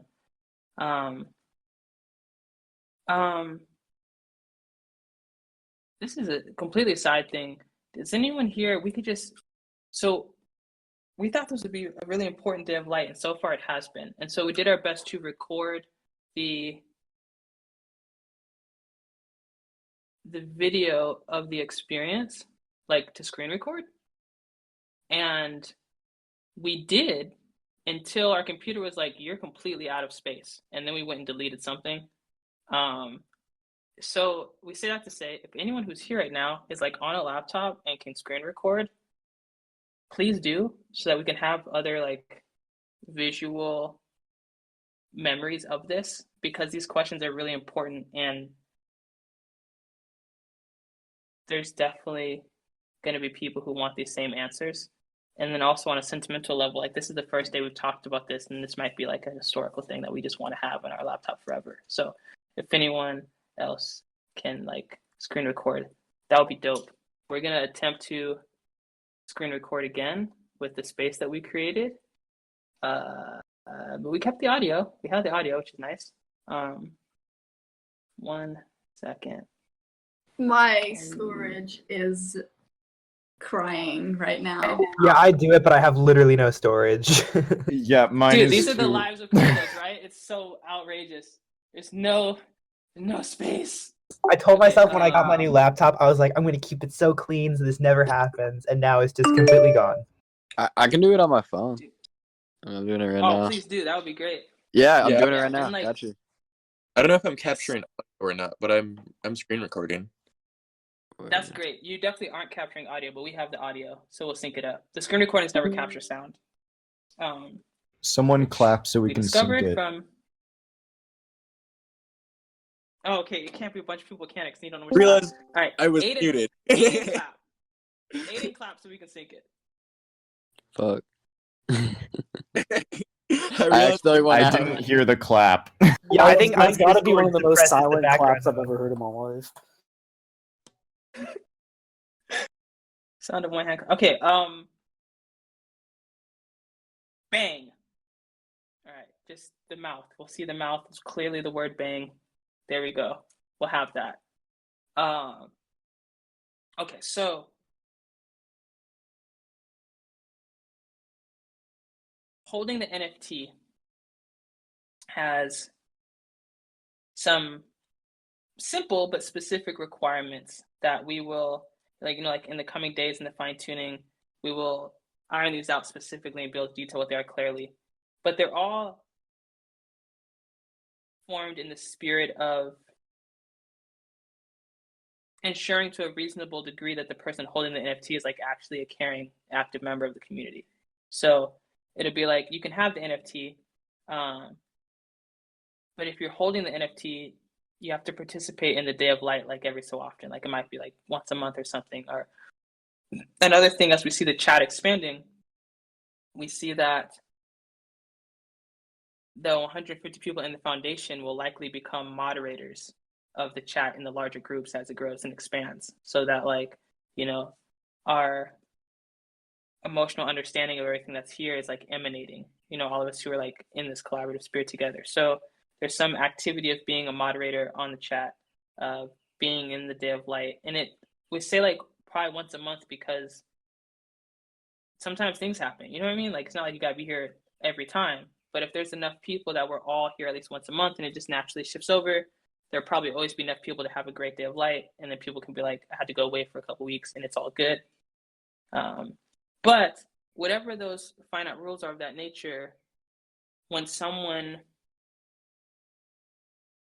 doesn't engage to that level, their NFT would just go up for auction. So if someone was like, I feel like this is a dope thing that I'm gonna like get money on, and they just like buy the NFT and then aren't a part of the community, like that would not be good for the heartbeat. So their NFT would just go up for auction. You know, it could also be a really, you know, considered effort of like, hey, I've been enjoying doing this for a couple of years and it's like time for me to do other things. So I'm going to put my NFT for auction, like voluntarily. That's fine. And so that speaks to the aspect of how do you ensure that the people who end up with the NFTs are people who are here to care? And that's would that decision be in the hands of everybody who owned an NFT deciding who was a member of the community and who wasn't a member of the community, or would that be just a you decision?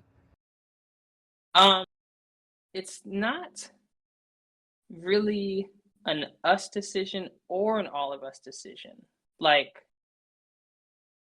people, to purchase the NFT, you will have to have chosen progress. And you'll have to have chosen it for some amount of time. So you can't be like, I just got here, right? So that's part of it. And that's something that can be shown programmatically. So that's why I say it doesn't have to be like anyone's one decision. Like, you could just be like, this person has chosen progress for X amount of time, or they haven't.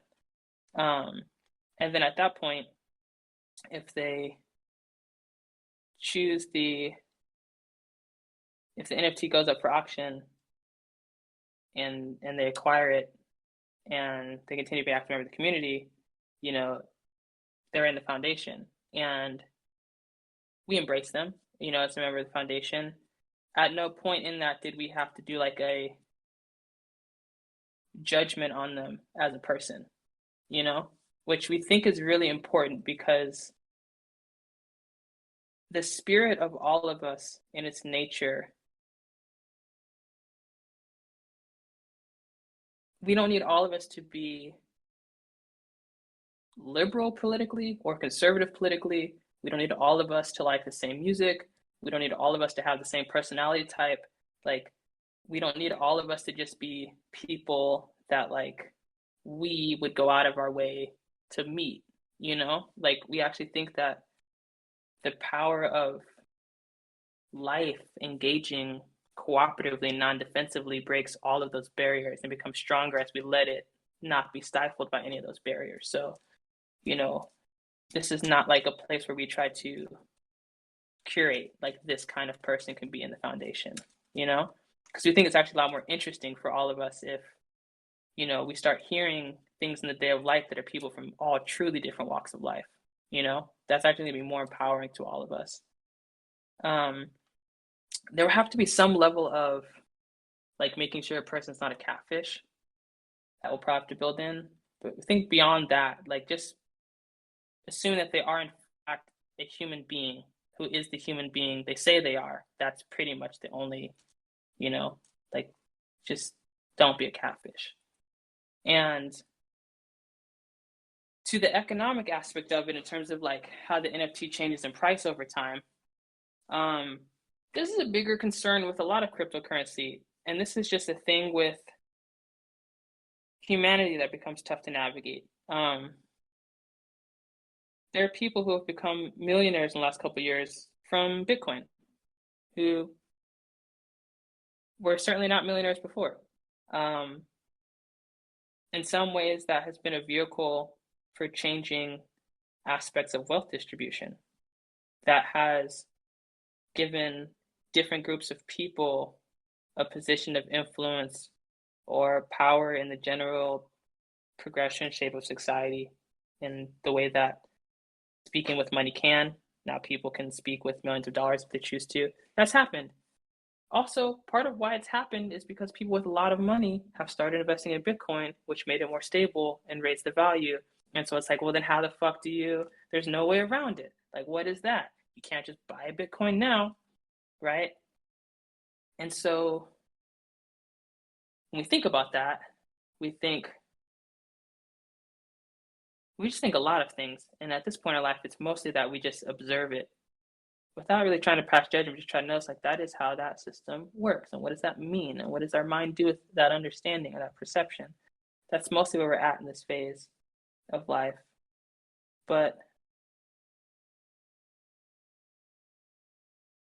we're going to structure progress in a very specific way where the amount that progress as a subscription is actually valued at per month is more based on where you're at in your protagonist journey.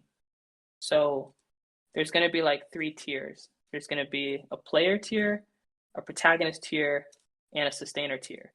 And a player tier is, and for what it's worth, this is a radical thought, but we got this also from our friend Astrid because this is how the climbing gym that she's in organized itself. There's no difference in the benefits for either tier. Like everyone who comes here gets the same experience of progress, you know? Just like everyone who shows up to the beach gets the same experience at the beach. But if you love to create, but creativity is not yet your full-time job, if you're like in the effort to make that transition to where creativity is your full-time job, you know, then you're here playing the game of life. And there's a tier where like progress is like $5 a month, right?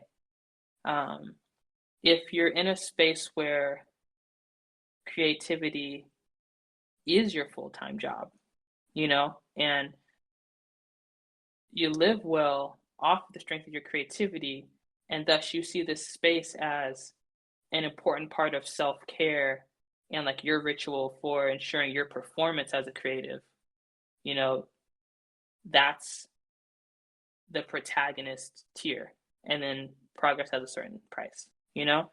If you are a sustainer, where we'd say that you live a quality of life that's very rare, right? And when you look at your life, you think that you have creativity to thank in large part for like, you know, how well you're doing. And you see your role in the community as more, you're here because you do truly get something out of it being here, but at the same time, you're here as a form of thankfulness for nurturing creativity itself, because you understand that as creativity flourishes, like that's how you got to even be where you are. So you're there with this mindfulness that like you're here to sustain that community. And so that's a sustainer tier. There will be some people in that tier, quite honestly, who will be like, probably people who run companies themselves and just know that like their company wouldn't be what it is without all the creative talent in their company. And part of why they choose progress as a sustaining tier may be to meet people and talent that might like someday work in their company, or like to find people. There's like creativity and the valuing of the creative process and the nurturing of it within humanity is always valuable, but it's valuable at different stages of our journey for different reasons.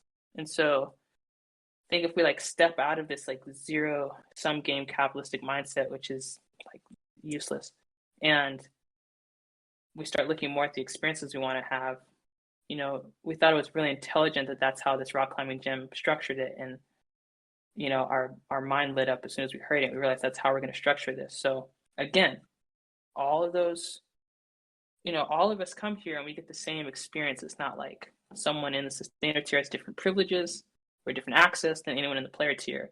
It's just that, you know, when they value progress, they're valuing it with like this percentage of the total like magnitude of energy they have to work with when they have to work with. Just like this person, the player tier, is valuing it at that similar percentage, but it's just different magnitudes, so it's a different number. So we're going to, within the foundation, we're going to set margins of like the foundation can have this many members in the player tier. The foundation can have this many members that are protagonists. The foundation can have this many members that are sustainers. And, you know, the NFTs will go for different prices in those marketplaces, you know, naturally because someone who is a player can only outbid someone else to a certain degree, you know? And so that will bring in some structure that you can't necessarily. The free market is a force, like a waterfall, and you have to have some reverence for it. You can't really stop it. You can try to wield it, try to mitigate its flow so like it doesn't land directly on your town, but it's gonna flow. And if this grows naturally and flows in a way, then very logically, even with these stops in place, it will be easiest in the beginning to be a part of the foundation. It will be challenging more with time, just the natural nature of it. These things will make an effort so it's like not possible. And also choosing progress itself won't ever be impossible because the tiers are structured in that way. But as far as being in the foundation, you know, we can say without shame, if we are all in this paying attention to each other and creating this like camaraderie and this connection of empathy, and it becomes as beneficial to all of our individual journeys and creative cycles as that can be, and we all progress, the nature of physically doing that, of going past the concept to the proof of concept to the execution of the idea to it just being this is a thing in the world that just is going to raise the value of membership in the foundation. And there's nothing inherently bad about that. And also, should that happen, it doesn't mean that creativity loses, you know? Should that happen and someone comes, you know, 5 years from now, chooses progress for the first time, sees that the foundation is creating all of these, you know, this media through these streams that's empowering in their life as they do what they're here to do creatively, and they find that like joining that foundation is no longer like a no-brainer decision. It's like something they'd have to like save for and hope a spot shows up, and then like be like, I really want to do this, I really want to be in this for like a long period of time, it's worth it, and all of that. Like they're already living in a reality where like creativity is so much more honored and expressed through the waves that we've all been making, that we feel really good about them having the opportunity to live in that reality. So thoughts about the same thoughts. Those are our reflections on those thoughts. Yeah. I really like the idea. I'm excited to see where it goes. Yeah, it definitely has a lot of potential. I'm just trying to think about how cool it sounds. I'm like processing it still from like understanding it. Yeah, I think it's really great. I just think there's. Oh, sorry, I didn't want to interrupt you. You can go on.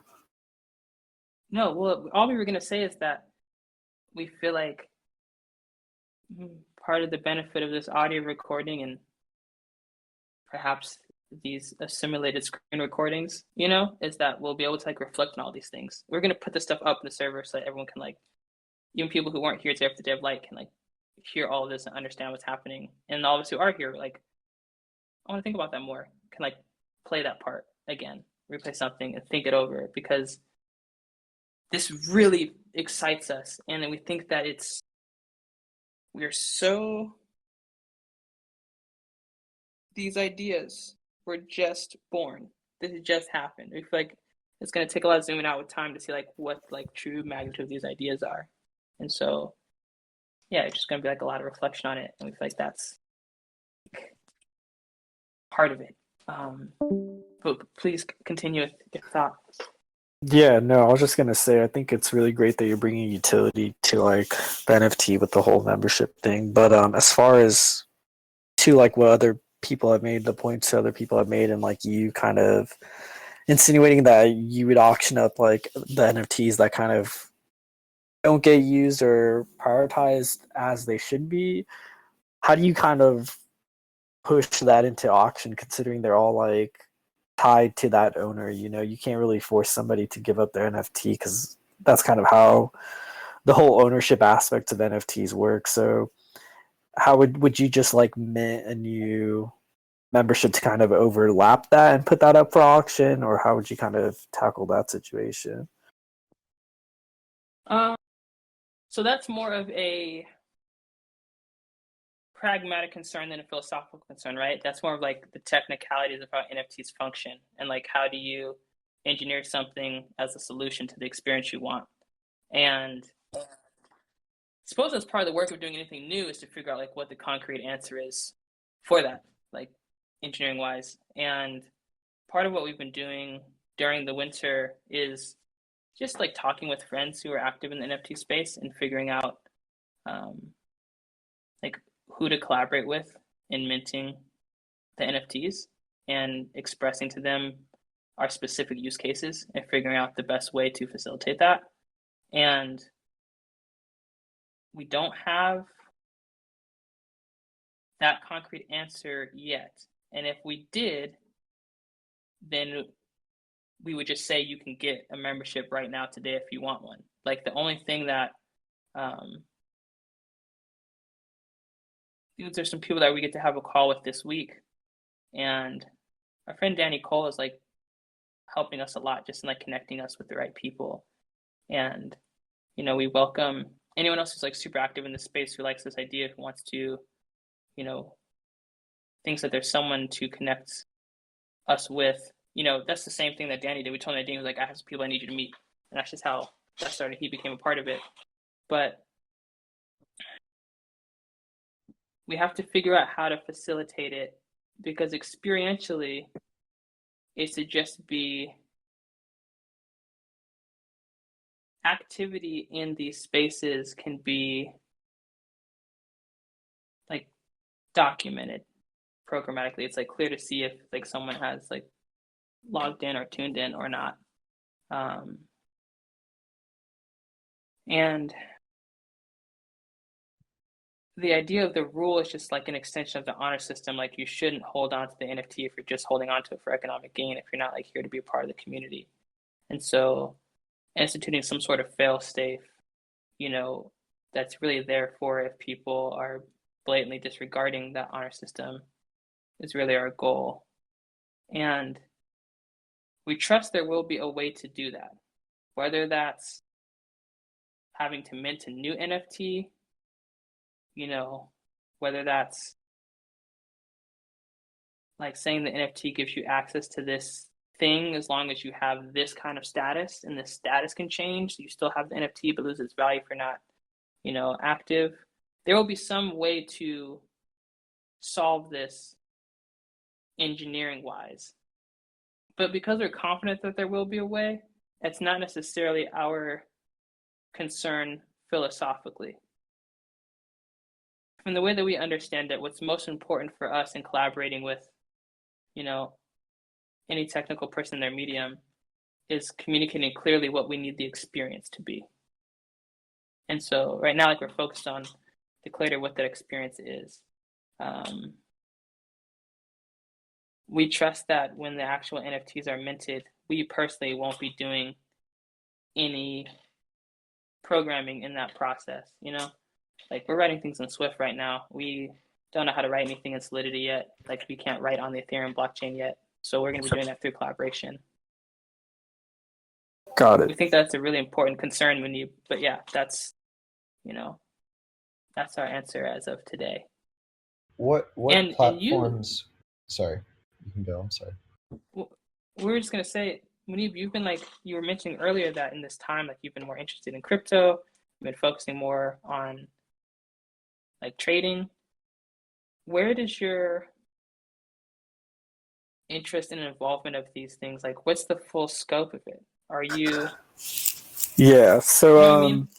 yeah, so I mean like I've been investing in crypto for a few years now, but like when I meant like recently I've been looking into the NFT space a lot cuz like obviously like one big space is like NBA Top Shot has been blowing up, but another project that I saw was this company called Ecomi, and they're kind of looking at digital assets through augmented reality and like bringing those digital assets into the physical space, which I think is super cool. I think it's like kind of where we're slowly headed into a more virtual world, especially with this whole pandemic hitting and people staying at home and just trying to find ways to connect with one another. So, I mean, I've been seeing like people try to find solutions for more like green space. As we've mentioned, like NFTs are very like damaging to the environment right now, but there's already solutions that are kind of being implemented slowly and surely. So like what you said right now about like there probably will be solutions for these concerns, like I completely agree with you. I was just my concern was whether these things have been talked about or not, or like in the back of your mind as you're having these discussions. But yeah, as far as investing goes, I've just been looking into different NFT projects and seeing like where they're headed with their what their vision is with how this whole new digital space is going to be implemented. It's fun stuff. It's like this is a lot of where our free time goes as well. It's just like this space is so exciting to us just for the potential of the things it makes possible. And this is actually just we have some other NFT ideas that are related more to like our protagonist journey and our art process that we're excited about. But this is the NFT idea that relates so specifically to all of us. But our mind is thinking about NFTs a lot. Like these things are going to change things for a lot. Oh, for sure. And we have so many people in this community that are just like creators in general want to put stuff out. I think there's so many opportunities for collaboration amongst all of us here today for this community to 100%. grow. Yeah. Yeah. Yes. Yes. And that like that's another thing that like gets us excited at night, like right before we go to sleep. We think about the collaborations that will come out of all of us choosing progress, but also like out of the foundation. Like we trust that there will be people in the foundation who will meet through that and who will like go off and form companies together, who will form bands together, who will like create things in that time just from this being someone that you see all the time and like get to know and understand, like just thinking of the ramifications of all the art that will come from this energy that we co-create together.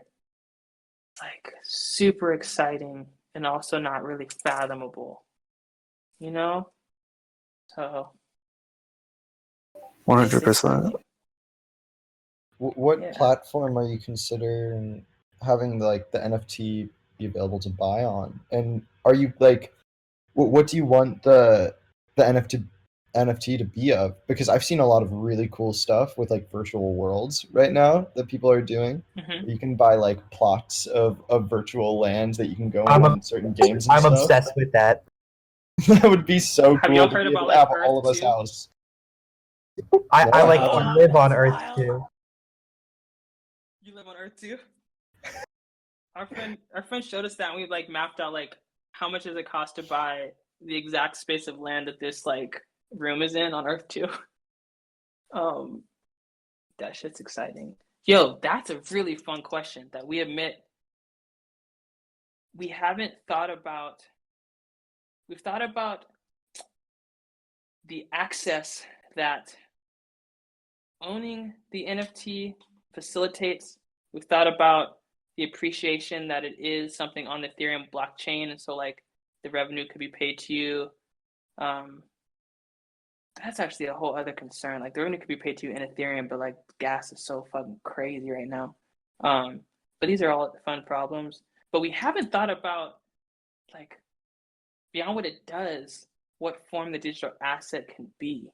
Like it could be a virtual space. It could be an image.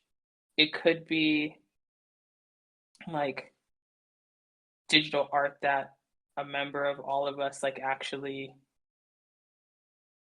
kind of like creates in different seasons. Like they like design like what the work is that like is the foundation membership for like these years. We honestly, that's really exciting. We don't know yet what form, and this is what's fun about new things. It's like new things come with new questions beyond just having new answers. Like, what? Like a membership doesn't have to be a document or certificate. It can be a floating virtual world. It can be a song. It can be an AR object sooner than later. We don't know yet. That's tight. We feel like this should be an ongoing discussion in the chat. It's just like different thoughts of what form the membership NFT like could take digitally, and we should just start talking about that because we're open to like any ideas, all ideas. It would be so cool to have. Questions? It would be so cool to have like a community art piece where like everyone, all the foundation people, like all 150 of us, create a piece of art together. And you know, once we decide who those 150 people are going to be, we can all come together, contribute some sort of piece, whether the person's like really talented or not. Just get them involved. Yeah. It would be so cool and so special. Yes.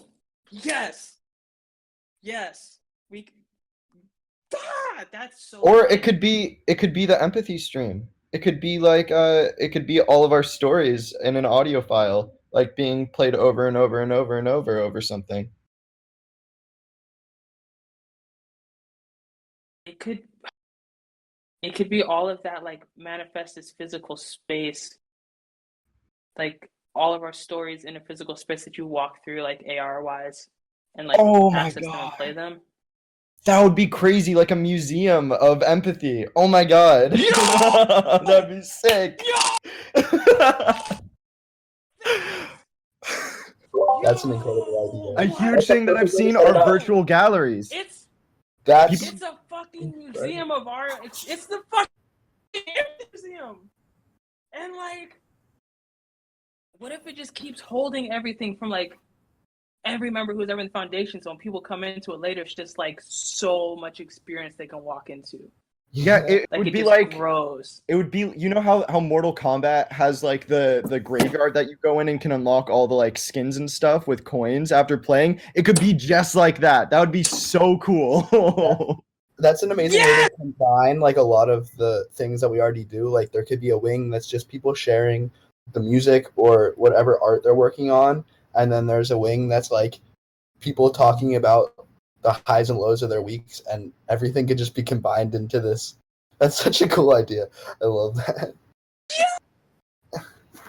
Yeah. Yes. Okay. As of now, that's our goal for what the NFT is. That is fucking gorgeous. That gets us. That's why we play in the game of life. So we can experience making that kind of thing. Like, oh, when we can just walk through that. And it's got all these different sections. Like, imagine everything, all this data that you've been collecting of like the starts of this all in one place where you can go through the history of all of us in the Children of Tomorrow, and like, and then have like different levels and tiers of like the art from the people that have like the highest membership level, and then the medium membership level, and then like the lowest, and then people that haven't even been part of the membership trying to get involved. Dude, this is bridging so many ideas. We were talking to Josh about this throughout the winter, and we were like, this is a whole, okay, now we just out here in rarefied space, just sharing ideas. This is, one thing we learned as a creative is that you can't share too many ideas in the present because shit gets crazy. You're just like, right? So, but we're going to share at least one more idea. So we were talking with Josh about this, and like we remember going to see some like Tyler the Creator, and there being like these like shipping containers that were set up that was like OF merch travels with them. People like show up just like going to this like pop up thing, and really why it was cool is that it was an extension of like the world, like the mental world, physical around you, and we thought that was like cool at the time, but almost like that being like a sample that you flip now, like just doing like the integral of that or like flipping that's way more exciting to us. And so we've had this thought. This is really a half-formed thought, but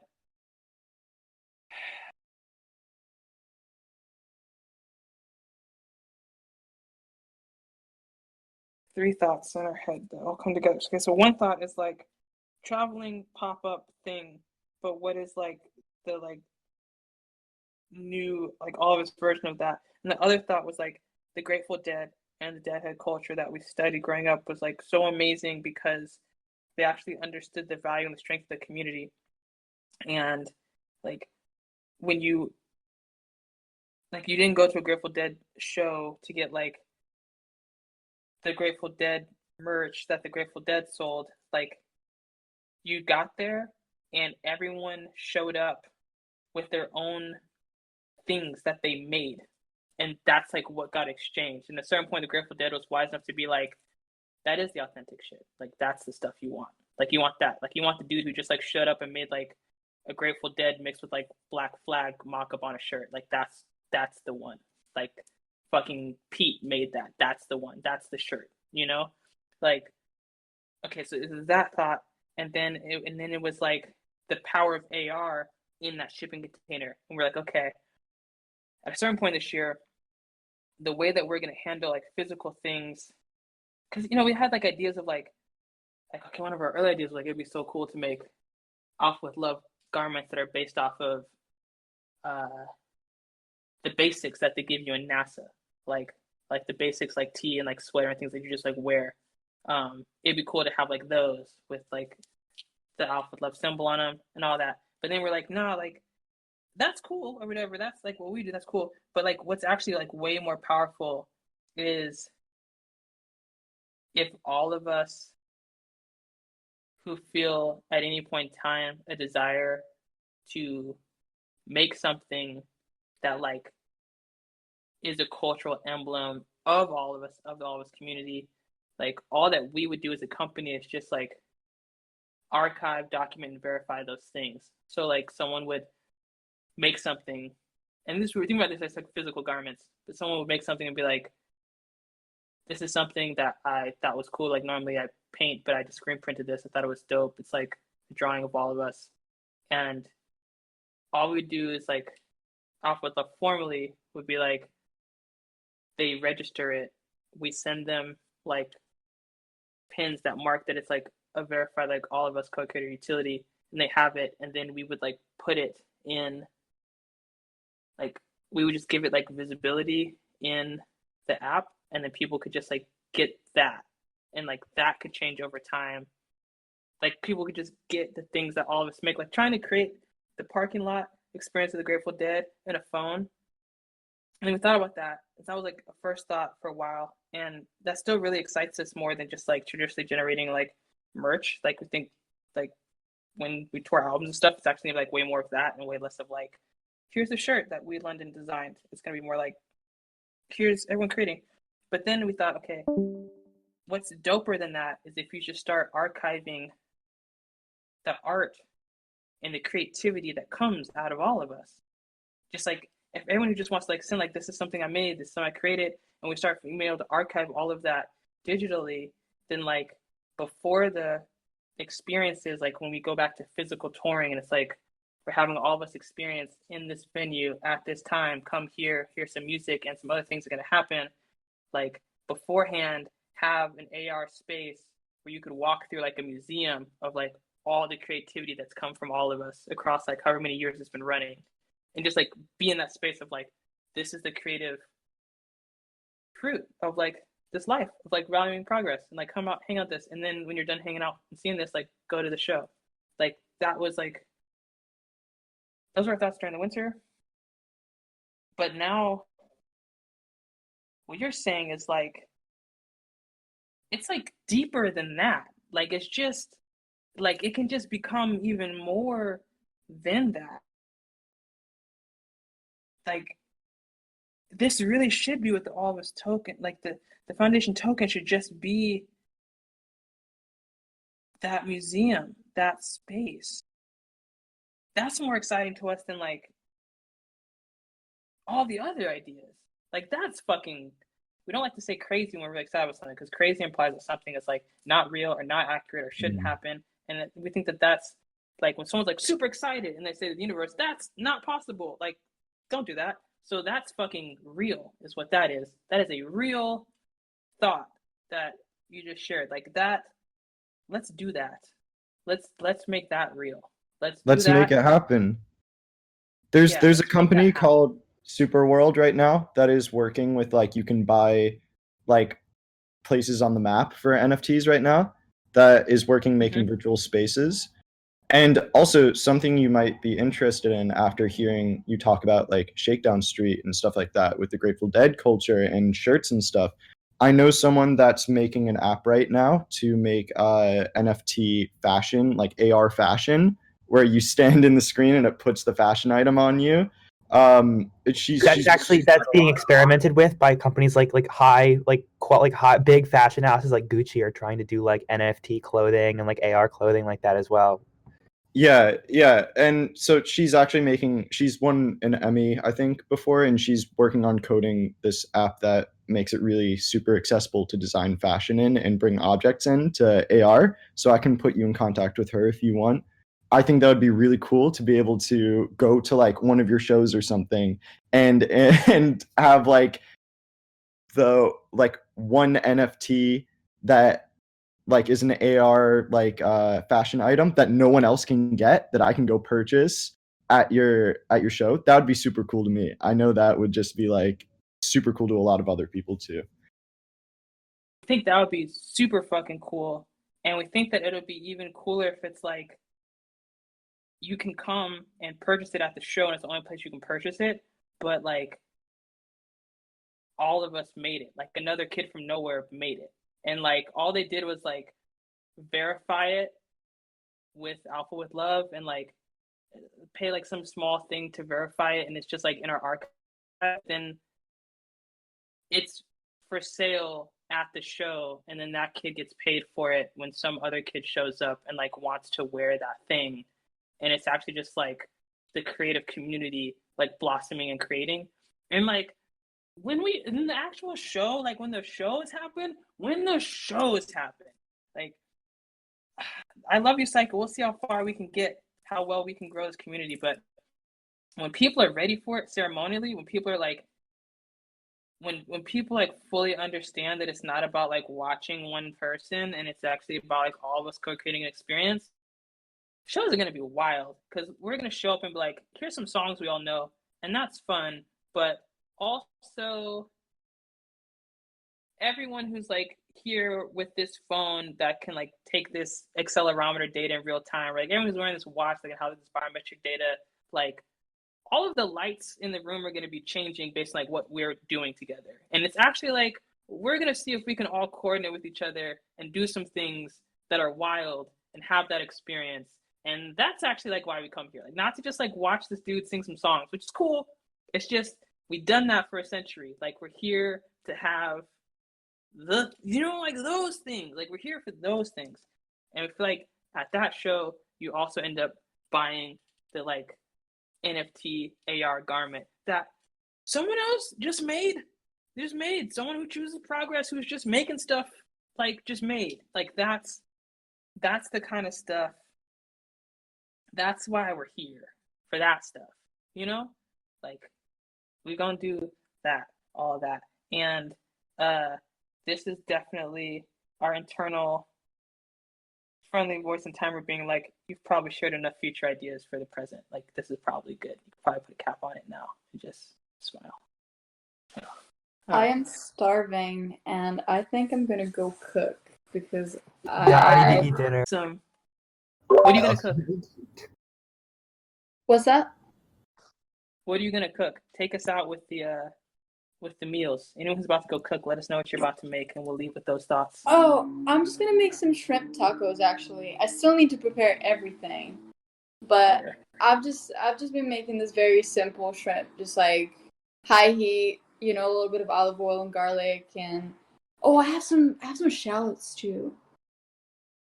But lime, just a little bit of that, and then just put them in a taco with like some vegetables, and it's like That sounds That sounds absolutely super simple. That sounds fire. Way better I'm just than like the peanut so butter and hungry that I'm like, just put it all in there. Right. Do your thing, Alice. You are special. But this has been very lovely, and I'm excited to see. I'm just excited for this, for everything that is going to happen after today, and not just the shrimp. And I've been thinking about the shrimp for the past 20 minutes. As much as I love the, NFT AR garments thing, that's where my head is at right now. Gotta eat. So that's the original art. The culinary What about art. an AR shrimp? Have you That, considered having an AR shrimp instead? if you can eat it, I will. Does it come with physical shrimp? No physical shrimp. Change it. But you can make it go. Only good when you're spin it in circles, see every angle of the shrimp. Yeah. Well, it reminds you how hungry you are. Yeah. I would buy. Yo, we love you guys all so much. Here. This has been so much fun. Really special. Yes. So I'm gonna go. We'll see y'all next week. All right. Yeah, I'm also gonna go. Yeah. Bye, guys. And we're gonna post this stuff in the chat, and we're gonna post like next steps for how we're probably gonna start doing the Day of Light on Clubhouse. So we're gonna make sure that like everyone who like chooses Progress wants to be a part of it. Like if you don't have a Clubhouse membership yet, like or like an invite, like we'll get you one. We're just gonna figure out a lot of practical things this week. I have so many invites, so if somebody needs one, Yeah, me too. I don't know what to do with it. Okay. Perfect. Cool. Bye, guys. All right. I don't even know what Clubhouse is. See you guys next week. Bye, everyone. Bye, everyone. Alright, see you guys. And a treat, man.